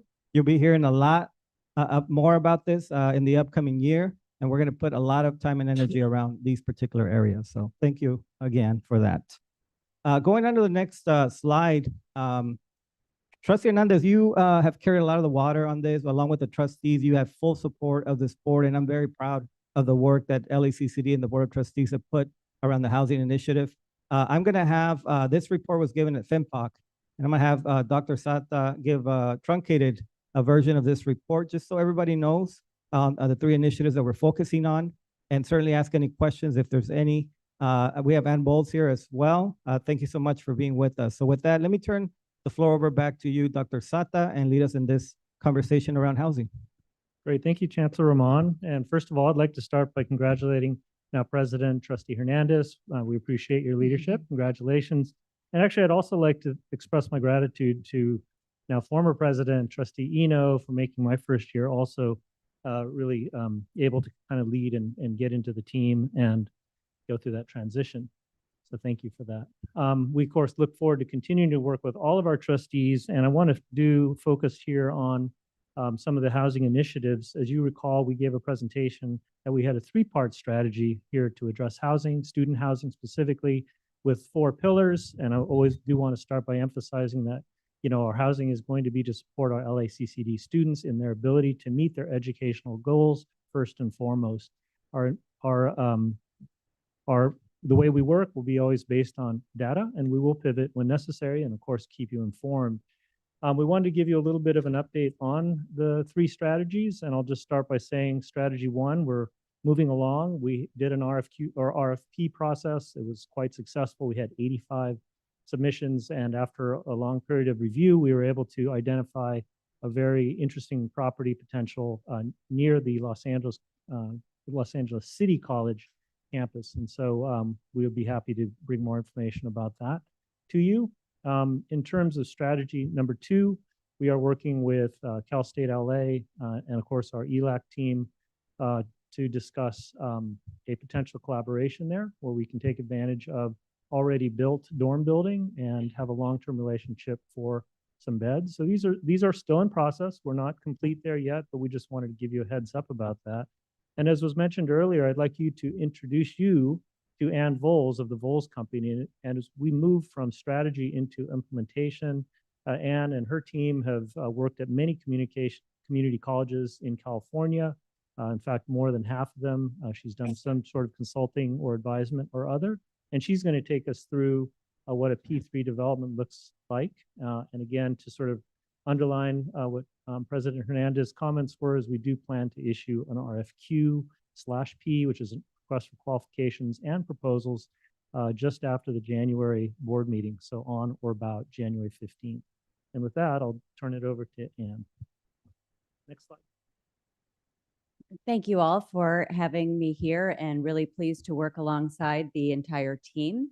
So as Dr. Sada mentioned, is we're really here today to talk about a public-private partnership and just a little bit of the decision-making that's gone through with the college and the site. Next slide. So we really look closely at Pierce and West LA College for the first public-private partnership. Again, build a building, strategy 3. So in this examination, we looked at pros and cons, and really we have a student housing insecurity crisis. So when all came down with the settlement agreement, that it just takes time at West LA College, really maybe was the tipping point over to Pierce, and also to its accessibility to Valley College. So thinking too, we could potentially serve 2 of your colleges if we had new housing at Pierce. And before we go on the Delta, we are changing the location, just to get a little ahead of myself. We're not going to be doing the site on the Little League fields. Sorry, I had to interject I appreciate to clarify that that. you Thank did, yes, because that has been mitigated. So thank you. We go to the next slide. So skipping 2 is we also did, once we get to a college, we also need to identify the site. And for some time, we've been looking at site 3 and doing some test fits, but also to looking at these really from a student experience, total cost of ownership, obviously a relocation of Little League fields. And so assessing all these different factors together, well beyond just as the infrastructure there. If you go to the next slide, we really honed in on recommending that site 2 be the site for your student housing. It's your main access point to your housing. Students use this ingress already. So it's a common area. It's an anchor. It's a gateway to your campus. It's also, we look at campus connectedness. This is going to be, while it's a public-private partnership, it is your housing. And so making sure that there's easy access for our student services folks and maybe academics to come over and participate in the programming to ensure that there are the optimal student residential outcomes. We'll go to the next one. So a public-private partnership, we could do a whole long session on this, but at a very high level, and what the RFQP entails is that we are procuring a partner, not a vendor, not a contractor. This is a long-term relationship. The RFQ is asking for the development partner to bring their architect and their builder with them. So we hire collectively the team, and our main point of contact will be with the developer, though it's highly participatory throughout the whole process. We'll do a separate procurement for a management agreement. And we are leveraging your bond dollars for more housing through a public-private partnership. So there is a business case at all times too, where we do need to have required rates of return. And at the end of the ground lease, then all the ownership of the improvements reverts back to the district, and there are requirements that it's maintained throughout the life. For the next one. So this slide is, as you see, there is a direct connection between how much district bond dollars participate in the public-private partnership as to how much affordability we can drive. Now, I'm only talking about a pro forma right now. There are a lot of other means too to drive affordability. Appreciate everyone, including Chancellor, for pushing hard to make sure that we are providing as low of rents, accessible rents as possible. We have measured low income right now using the state, the Affordable Housing Grant that came out in 2021. that says that 30% of 50% of our area median income is considered a low income rate. We can certainly push to go lower than that, but that's what we've been, at least we don't want to exceed that ever. And we certainly don't want to ever exceed the off-campus private market offerings. So this is intended to be affordable for all your students, but we're looking at a tiered rent structure. You go to the next slide. So the schedule is, why don't we hone in on move-in day, which is if we move forward with this schedule, pending any unforeseen conditions, we would be moving, your students would be moving in for 2030.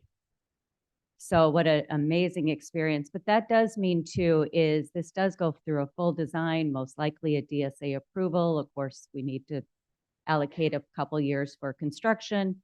So that's why this schedule too really does tie to the release of an RFQP by January of next year.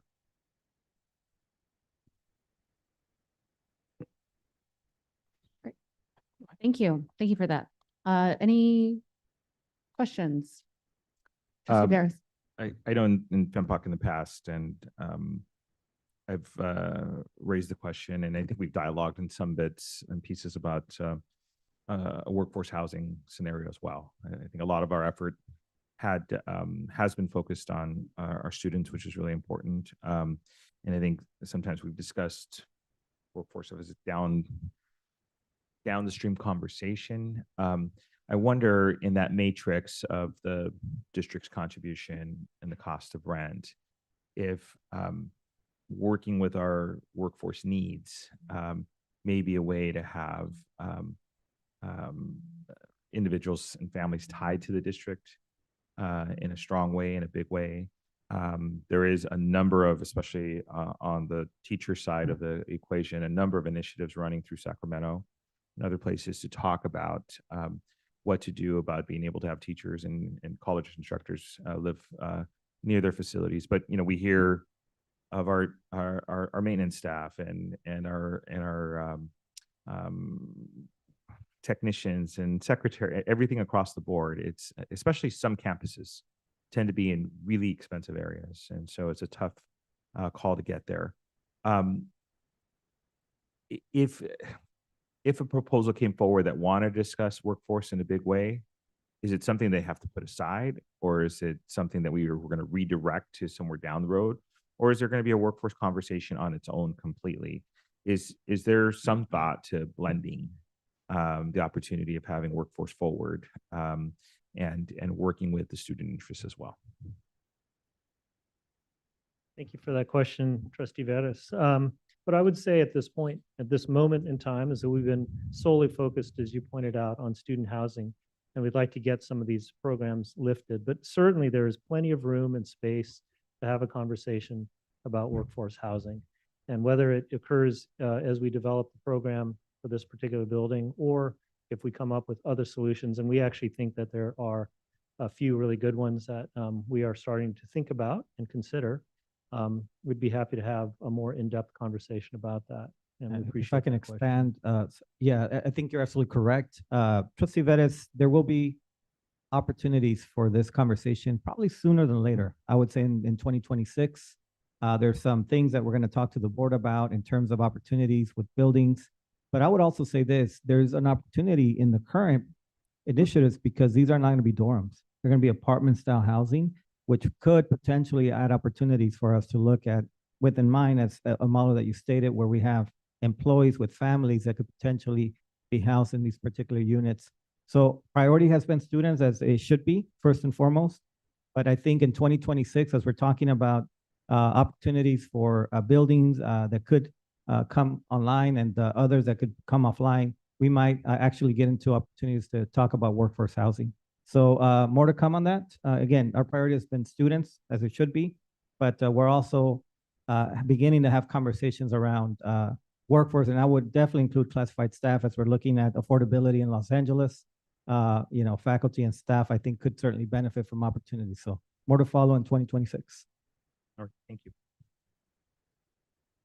Trustee Francis? I have a question. I don't know if it's appropriate right now, but I know you talked about the pricing of it, and I know it had to do with like our district, and then you and also organizations like put it in for the actual project. Now, my question around the money is, I don't know what stage you guys are at right now, potentially when it comes to students being afford the pricing on these apartments that you guys are looking to push. I didn't have to give my report today, but one of my concerns with students is that there was an opportunity brought up. I don't know if this is a thing maybe look into. They was thinking instead of having the financial aid be taken out for rent, what about students that are pre-qualified within the government assistance already, like Section 8, low income housings? How would that look in standpoint of pretty much helping them get steady fast of that process of acceptance rates of being able to probably utilize the government funds to pay for their rent and utilities versus taking it out of their student funds that's supposed to help them continue the education for the campus itself. Yes, thank you. And it's an ongoing conversation, and it's important to bring up now as well, is we would work through with our P3 partner and frankly also legal counsel is on the acceptance of various programs to work alongside a tax-exempt financing public-private partnership structure. So the different programs you mentioned, Section 8, other government-supported programs, we would need to vet through, and frankly, it's just to make sure we don't tip that tax exempt, because if we do, it will cause higher rents, but it will also then, fair housing will apply, so we will not be able to keep it a student-only community. Okay, so that makes sense, because then my next question was, would you guys look at for partnerships for actual of the shelters that's around the colleges itself? But I guess that would make sense that the shelters itself are more public and not student oriented around it. Is that what you're saying? I might need to ask clarification, but we would certainly want to explore all different options, I mean, within reason, and all different partnerships that would drive affordability and accessibility for your students. We certainly want these rents to be as low as possible while also not putting any district dollars at risk. So if there are shelters nearby, we would certainly want and ask for who we should discuss during the process to see if there are ways to work together. And if I may add to that, I think I also want to let you know, Trustee Francis, that we've conducted a student survey to try to better understand some of the affordability rates that are expected. So all of this information is going into the pro formas as we figure out what those rates will look like. In her presentation, Anne showed you sort of a couple of benchmarks that we're using, because AB 169 is something that is sort of roundly accepted across the state in the community college system. That doesn't mean that we don't have other levers that we can pull to bring a certain number of the units to be more affordable. So this is going to be a push and pull, and we have more work to do. The student survey was just completed, and we're getting our first pass at the findings there. So we'll have a little bit more information relatively soon. Yes, So thank you for your question. And then any support that you might have need from students as well, you can also chime me in and keep me in the loop of any work you might need done on the ground level on the campus itself. You've been incredibly helpful. We certainly appreciate your attendance and participation in the recent town hall that we held at LACCD College, and we look forward to continuing to work with you in partnership as we launch this initiative. Thank you for your comments and for your support. Thank you. Great. Thank you so much. Yeah, next we have a very special presentation to recognize the participants of the Supplemental Retirement Program for December 31st, 2025, and their service to the district. Thank you so much, President Hernandez.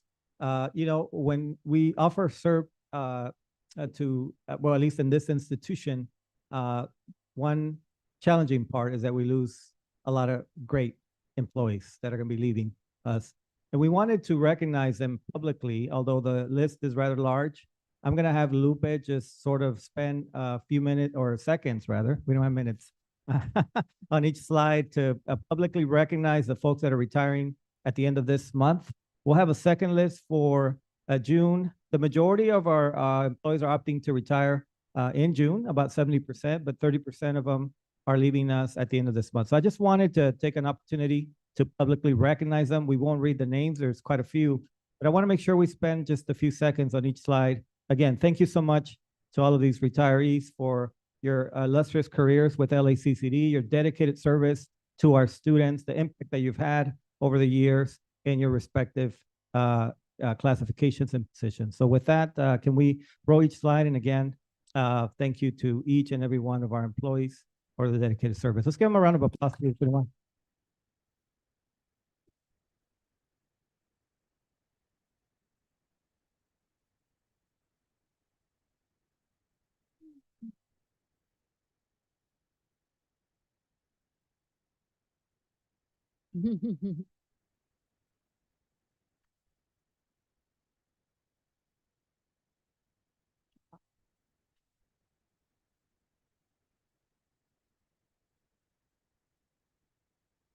Again, wishing them the best in their next phase of their career. Thank you so much to each and every one of our employees. This will be on record, so they can actually pull it for their own copy of this recording. So with that, that concludes my report. Thank you so much, President Hernandez. Thank you, Chancellor. Great. We now have for our review the combined consent calendar for items K1 through X9. These items include consent calendars for human resources, academic affairs, and student services, budget and finance, business, and facilities. May I have a motion and a second to adopt the combined consent calendar for items K1 through X9? So moved. Second. Trustee Vella made the motion and Trustee Eno provided the second. Are there any items which require additional information? Great. Chancellor Roman, do we have any trustee disclosures to make on the consent calendar items? We do not. Okay. May I have roll call, please? Student trustee Francis advisory vote. Trustee Buelna, Yes. trustee Henderson, Yes. trustee Hernandez, Yes. trustee Hoffman, Yes. trustee Eno, Yes. trustee Vella, Yes. trustee Vettis. Thank you. Okay. May I have a motion and a second to adopt business items Y1 through Y12? So moved. Second. Trustee Hoffman made the motion. Trustee Eno provided the second. Are there any items which require additional information? Wait. Okay. Roll call, please. Student trustee Francis advisory vote. Yes. Trustee Buelna, Yes. trustee Henderson, Yes. trustee Hernandez, Yes. trustee Hoffman, Yes. trustee Eno, Yes. trustee Vella, Yes. trustee Vettis. Thank you. May I have a motion and a second to adopt facilities items AA1 through AA15? Had a question, sorry, on a previous motion. Which motion? Okay, thank you.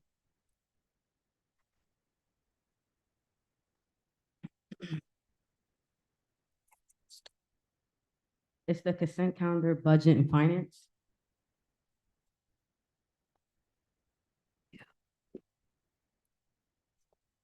So Which item is it? number 1. M1, you said? Okay. M1. Budget revisions and appropriation transfers? Yes, I just want a clarification on what this meant right here. It's just letting us know that you're transferring funds out of different accounts to different accounts to allocate for these programs, or is this additional funding that's being allocated to these programs? I can answer that. Hi, this is a regular item that we bring to the board every month. We do administrative transfers. So we do initial budget allocations at the beginning of the year, and every month we do various transfers through the different funds. Also, as we receive additional funding from either through our dedicated revenue, meaning like our initiatives at the schools or through the state, we recognize those funds and we increase the budget in order to recognize and use those funds. So this is a regular item that we bring to the board every month that is a representative of the overall transfers that happened in that prior month. Okay, so the numbers that I'm looking at, it says the amount, those are stuff that's already been passed and moved or featuring to be moved. So this is indicating that we've increased our income by $16 million. That's recognizing the additional income that we've received as a district. Okay, and then, like I said, with the numbers of the amount that's established on the actual, through the grant names, is those numbers that's already there, or these are numbers that we're gonna be seeing implemented after this meeting? I don't know if I'm asking- sorry, can you clarify your question? So I'm looking at an amount, right? So for instance, High Roads Training Partnerships, 80,000. It's that what's already posted. Is this old numbers I'm looking at, or just new numbers coming in that you're telling us of an updated report? So these are numbers, this is reflected of additional funds that have been reflected in our financial system. So we've recognized the revenue and those funds are available to be used at the district at this time. Okay, thank you. Yep. Thank you. I need to go back and may I have a motion and a second on items Z1 through Z10? So moved. Trustee Eno, Second. motion, trustee Give it- Francis, seconded. Any discussion? All right, roll call, please. Student trustee Francis advisory vote, Yes. trustee Boulna, Yes. trustee Henderson, Yes. trustee Hernandez, Yes. trustee Hoffman. Yes. Trustee Eno, Yes. trustee Vella, Yes. trustee Vettis. Yes. Thank you. Okay, may I have a motion and a second to adopt facilities items AA1 through AA15? So move. So Second. trustee Vera's made the motion, trustee Eno provided the second. Are there any items which require additional information? I have pulled AA14. That was pulled in the beginning of the, right? Did you pull that? It was pulled at the beginning, and then for the record, we are also stipulating that you're not approving A14 as it was. Got it. Okay. Do we have any other additional discussion on items AA1 through AA15? All right, Chancellor Roman, do we have any trustee disclosures to make on facilities items? We do not. Okay, may I have roll call, please? Student trustee Francis advisory vote, Yes. trustee Boulna, Stepped away. absent, trustee Henderson, Yes. trustee Hernandez, Yes. trustee Hoffman, Yes. trustee Eno, Yes. trustee Vella, Yes. trustee Vettis. Yes. Okay, moving on to human resource items, employment action for interim president, ELAC. Pursuant of Government Code Section 54953C3, which is part of the Brown Act, we are required to make an oral summary of proposed action on salary schedules, or compensation paid in the form of fringe benefits for all executive level positions as defined by subdivision D of the Government Code, Section 3511.1, during the open meeting in which final action is to be taken. In our case, we need to provide such summary for positions such as chancellor, the vice chancellors, and the college presidents. The item now before us is to approve contract of employment for Dr. Monte E. Perez as interim college president of East Los Angeles College from December 31st, 2025 to January 14th, 2026. Dr. Perez's salary will be step 5, $27,000 per month of the vice chancellor and college president's salary schedule, and will be entitled to the same health and welfare benefits as are received by other unrepresented administrators, including retiree health benefits. Dr. Perez will receive the $500 per month car allowance and is eligible to receive the same salary increases, career increment, and doctoral differential as other unrepresented administrators. May I have a motion and a second on item BB1? So moved. Second. Trustee Eno made the motion. Trustee Francis provided the second. Any discussion? Just thank you, Dr. Perez. Thank you. Roll call, please. Student trustee Francis advisory vote, Yes. trustee Boulna, trustee Henderson, Yes. trustee Hernandez, Yes. trustee Hoffman, Yes. trustee Eno, Yes. trustee Vera, trustee Vettis. Yes. Great. Chancellor Roman, would you please provide a brief explanation of the next 11 action items? Thank you. I'll take the first two and I'll ask Deputy Chancellor to help me with the others. CC1 and CC2 went through FEMPOC. These are recommendations to make name changes to two facilities that Los Angeles Valley College. CC1, the recommendation from the president of the college, Dr. Grivens, is to change the name from Academic Building 2 to Sage Hall. And we can, if it's okay, I'd like to take both of these together.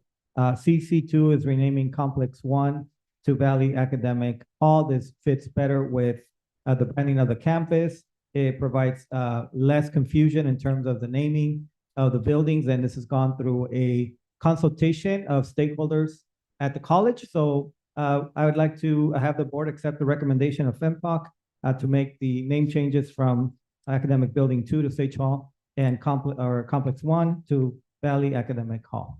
Great. May I have a motion and a second on item CC1? So moved. I'll second. Trustee Veras made the motion. Trustee Hoffman provided the second. Any discussion? Roll call, please.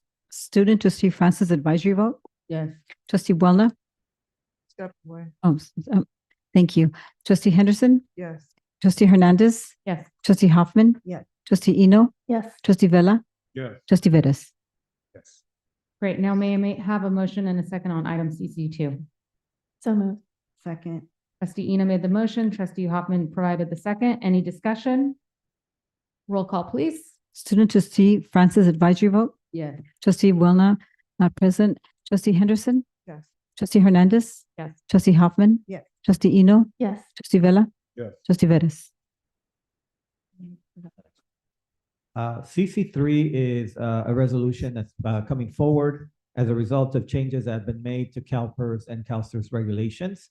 This is to get us in compliance with the retirement reporting and to ensure that our employees continue to receive the appropriate compensation going into the appropriate categories of their retirement benefit packages. So Deputy Chancellor Alvaro Lopez has been working very closely with the team to make sure that we can publicly bring this resolution forward to address issues related to the CalPERS and CalSTRS audits.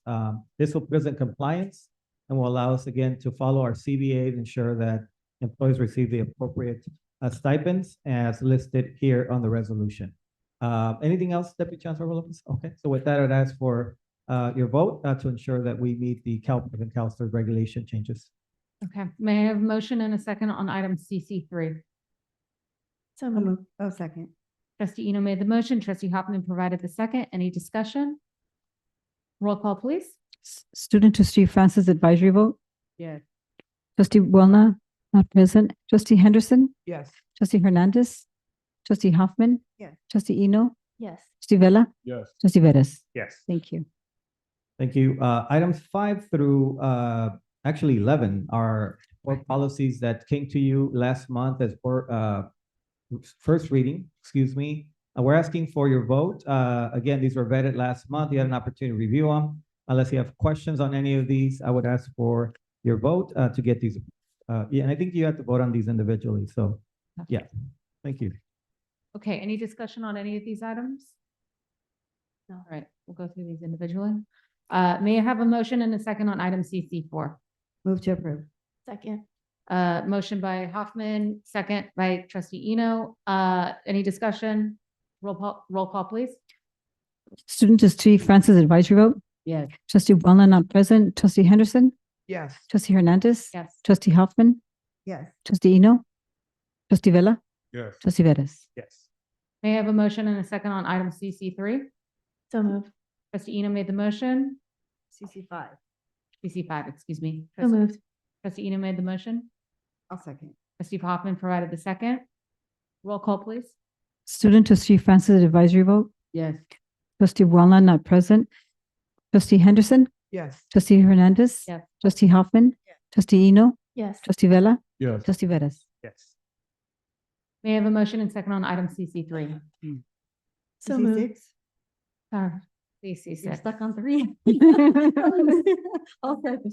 Trustee Hoffman, Trustee Eno made the motion. Trustee Hoffman provided the second. Roll call, please. Student trustee Francis advisory vote? Yes. Trustee Wellner, not present. Trustee Henderson? Yes. Trustee Hernandez? Yes. Trustee Hoffman? Yes. Trustee Eno? Yes. Trustee Vella? Yes. Trustee Vettis?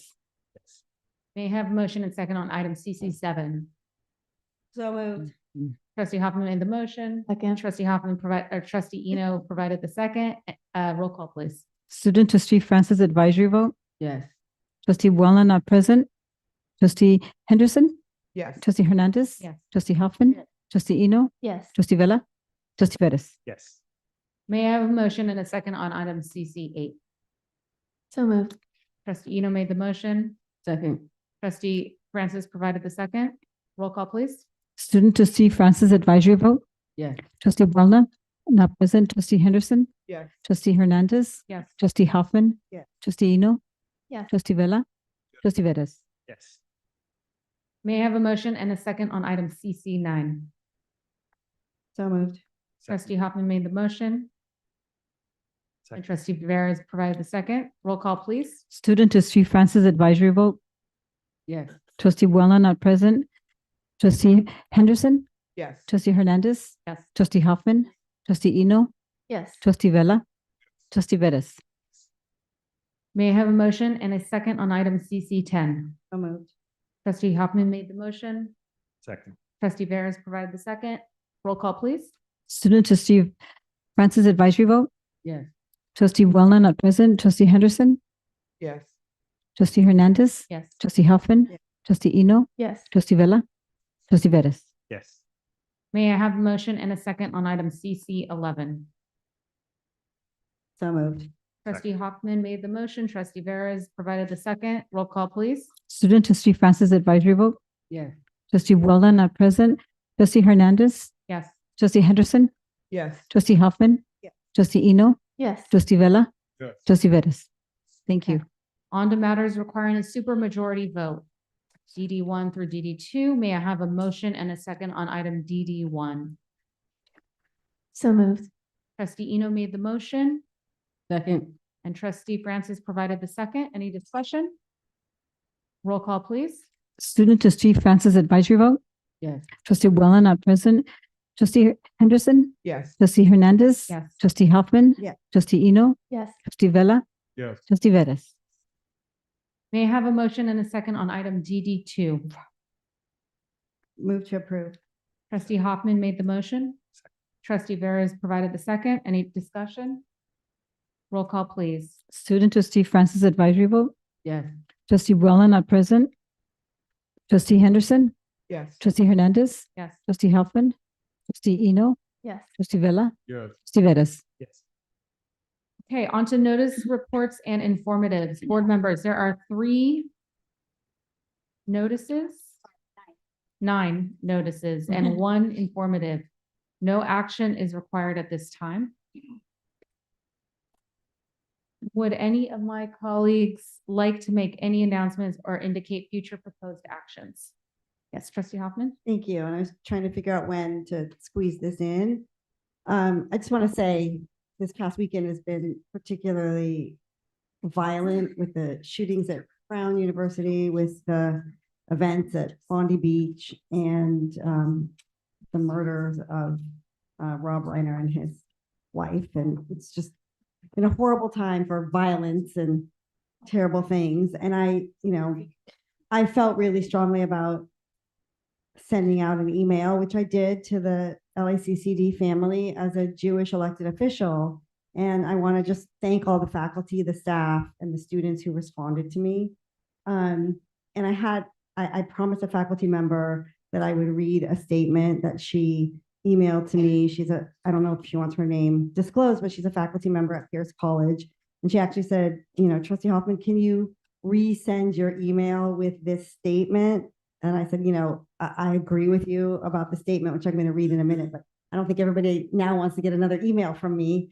But I did promise that I would read the statement at the board meeting. And so a little unprecedented, but she wrote back and said, "We stand in unity with our Jewish friends and colleagues, and we're grateful that a Muslim man identified as Ahmed Al-Ahmed tackled and disarmed one of the gunmen at Bondi Beach. His heroism saved many lives." And I think this is the most important part of this statement.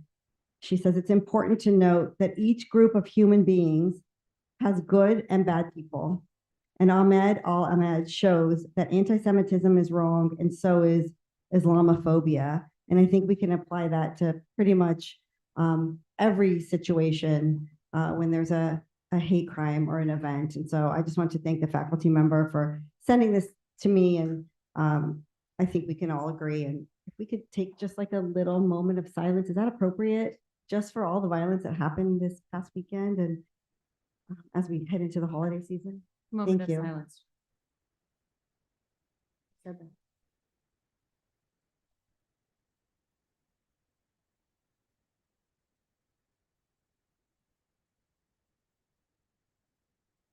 thank you. Thank you. Moving on to public comment. Well, I got an announcement too. You have another announcement. Yeah. Yes, Steve Francis. Just want to give the shout out for the last 6 months. Shout out to not our president anymore, but President, for doing a welcome to my ASO's board and student government. I also want to give a personal shout out to President Henderson for coming in November, giving a shout out to my ASO board. And I also want to thank the Chancellor Armand and Trustee Henderson for coming to my board meeting this month and giving a presentation as well and speaking words of wisdom to my student government. I also want to give a special shout out to the college president, doctors. I'm going to say your name wrong, sorry.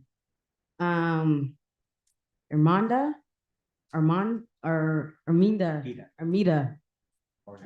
Announce. Close enough, right.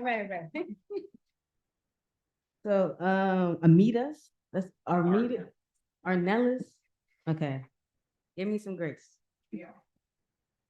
So I want to give a special shout out for her warm welcome and support as well, as along with her ASO advisor, Mr. Robert Crossley, and her ASO student body president, Ashley. They did a wonderful welcoming for our SAC meeting that was placed at their campus inside a wonderful president's conference room. So I do appreciate you guys for having that welcome, and I can't wait to see Pierce next month.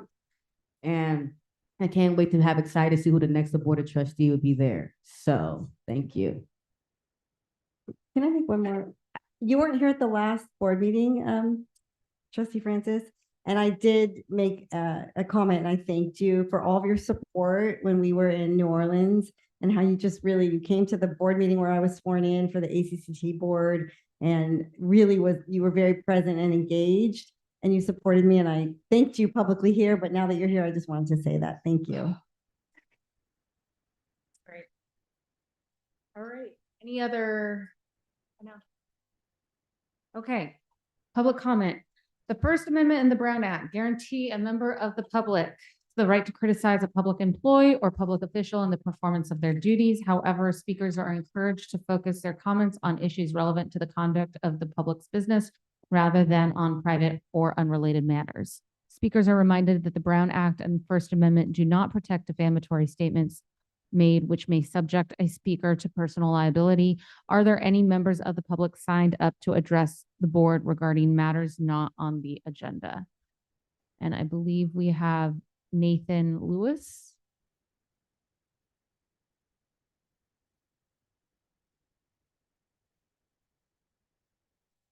Is Nathan online? Oh, I'm here. Okay. You have 3 minutes. Hello. Hello, how you doing? Good. Oh, but I wasn't able to see my, okay. See, okay. How you doing? Good. You have 3 minutes. Okay. I was just speaking about upper management. Upper management has a duty to enforce contracts, follow policies, and follow and act in a good faith. Instead, the authority has been used to control outcomes, suppress inconvenient facts, and protect leadership from accountability. When those at the top close rank to preserve their own positions, truth becomes secondary, and that is exactly what has occurred and is occurring. Management has collectively pushed a narrative that does not withstand scrutiny. Claims are repeated without evidence. Assumptions are presented without facts. Contradictory evidence is ignored or dismissed. When leadership aligns behind the story rather than the truth, it creates the illusion, actively misleading decision makers. This is not leadership. It is coordinated self-protection. The contrast is clear. Policy is clear, yet enforcement only seems to apply when it serves management's interests. When the contract becomes inconvenient, it is interpreted or disregarded entirely. Even more troubling is the refusal to engage with outside experts, documentation, or objective facts that contradict management's claims.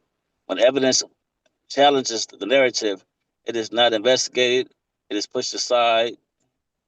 That alone speaks volumes. The behavior damages credibility. It signals that to employees that honesty is risky, silence is safer, and compliance matters more than truth. It crushes truth. It crushes trust, not just in leadership, but in entire government. Structured meant to ensure fairness. And that's all I really wanted to say. Thank you. Thank Thank you you, for Matt. the comments. Carolyn Kelly.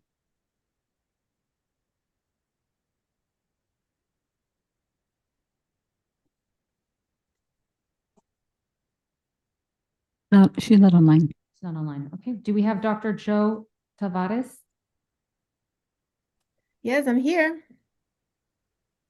Hi, how are you? Hello, good afternoon. Good afternoon, Chancellor Roman, members of the board, members of the public, and colleagues.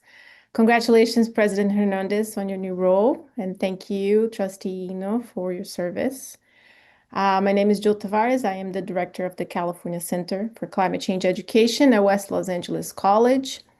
And today I'm honored to read an abbreviated version of a proclamation issued by the Honorable Isaac G. Bryan, member of the California State Assembly, representing the 55th Assembly District.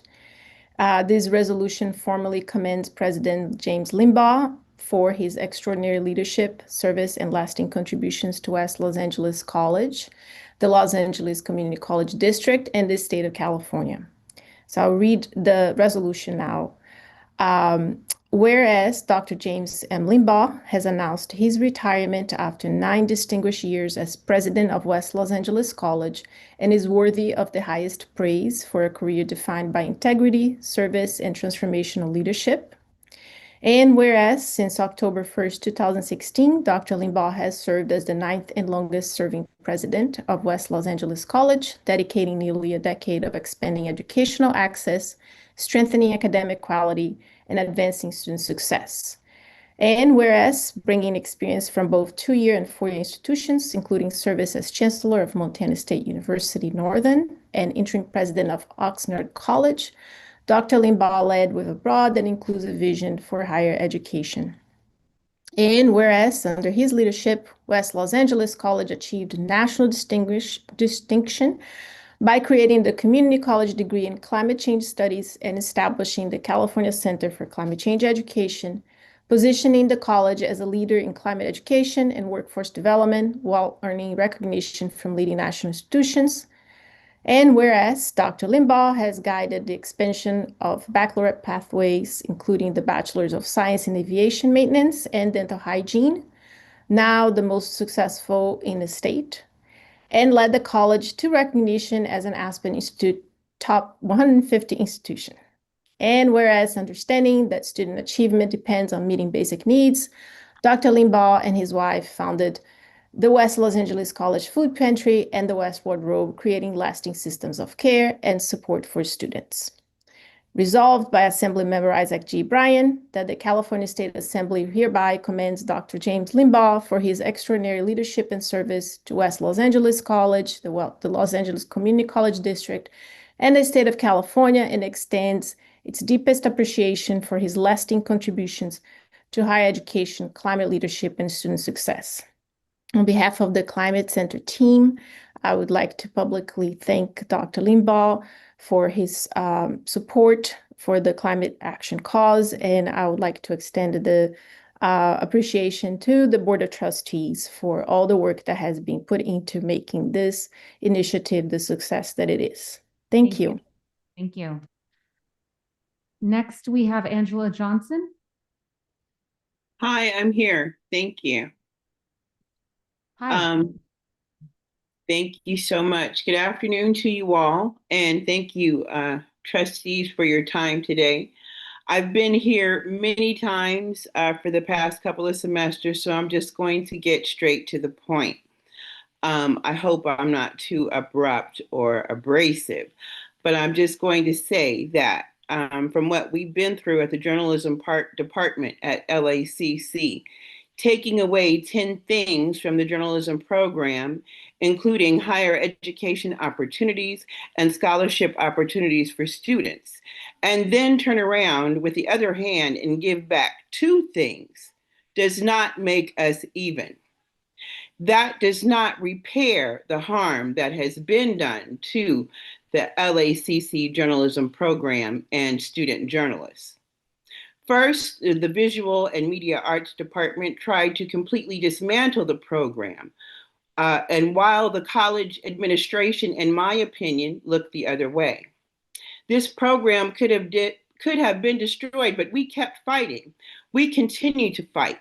We will not give up. Although we moved from what I characterize as an inhospitable environment in VAMA, now we are in the Communications Studies Department. At the outset, I will say, in my opinion again, this does not appear to be that much better, except for that we received a scintilla of a reprieve in the transition time to be able to conduct the business of writing and publishing the award-winning collegiate newspaper.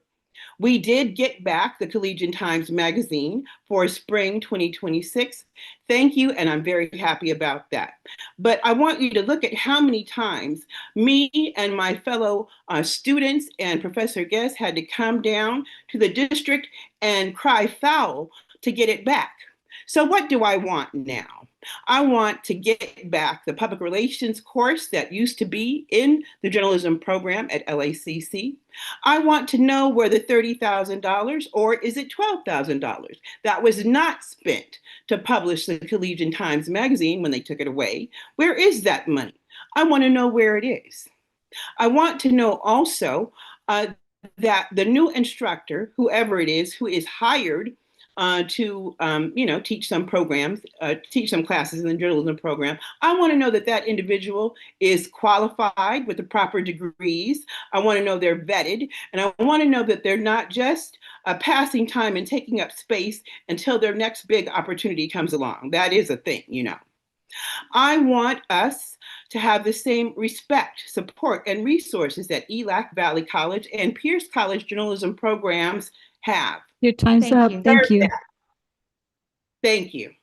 Don't look the other way. Please support the LACC journalism program with action that goes beyond discourse. Thank you. Next, we have Beatrice Alcala.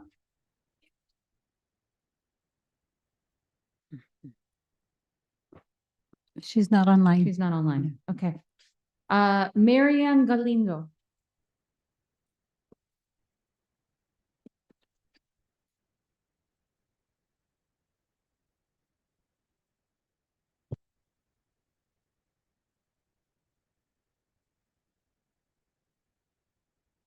Hello. Good afternoon, trustees and Chancellor Ramon. My name is Mariana Galindo. I'm one of the longest standing non-credit faculty in the district. And I'm also known as the crazy Cuban lady that some of you may remember. Today I speak to you about systems and not personalities.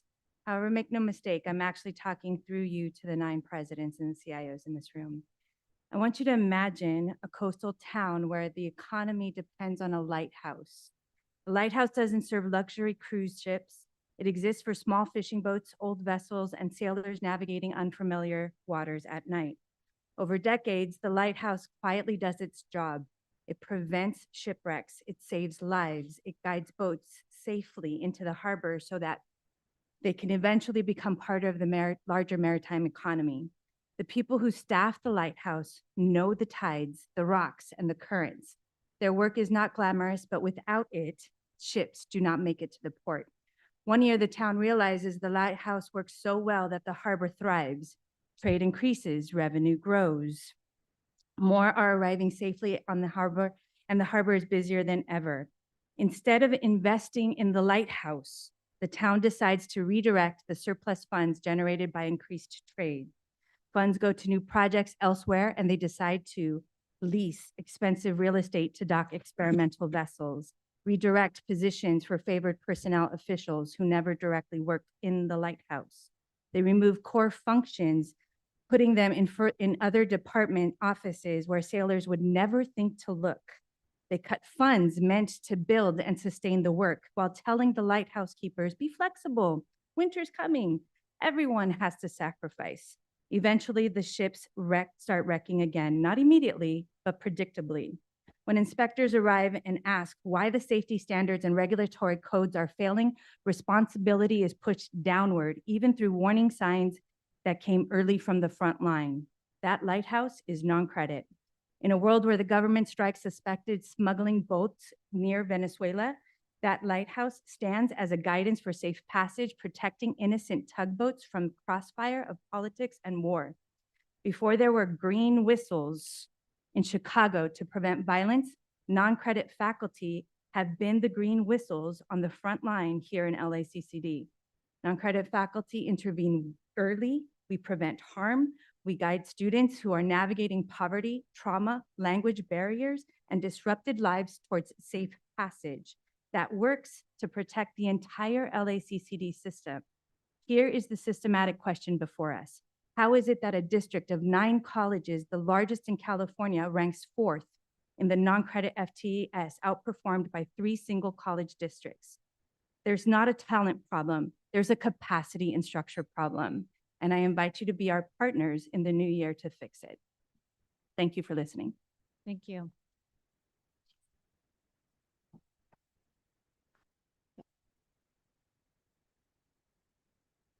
All right, are there any members of the public signed up to address the board regarding the closed session agenda matters?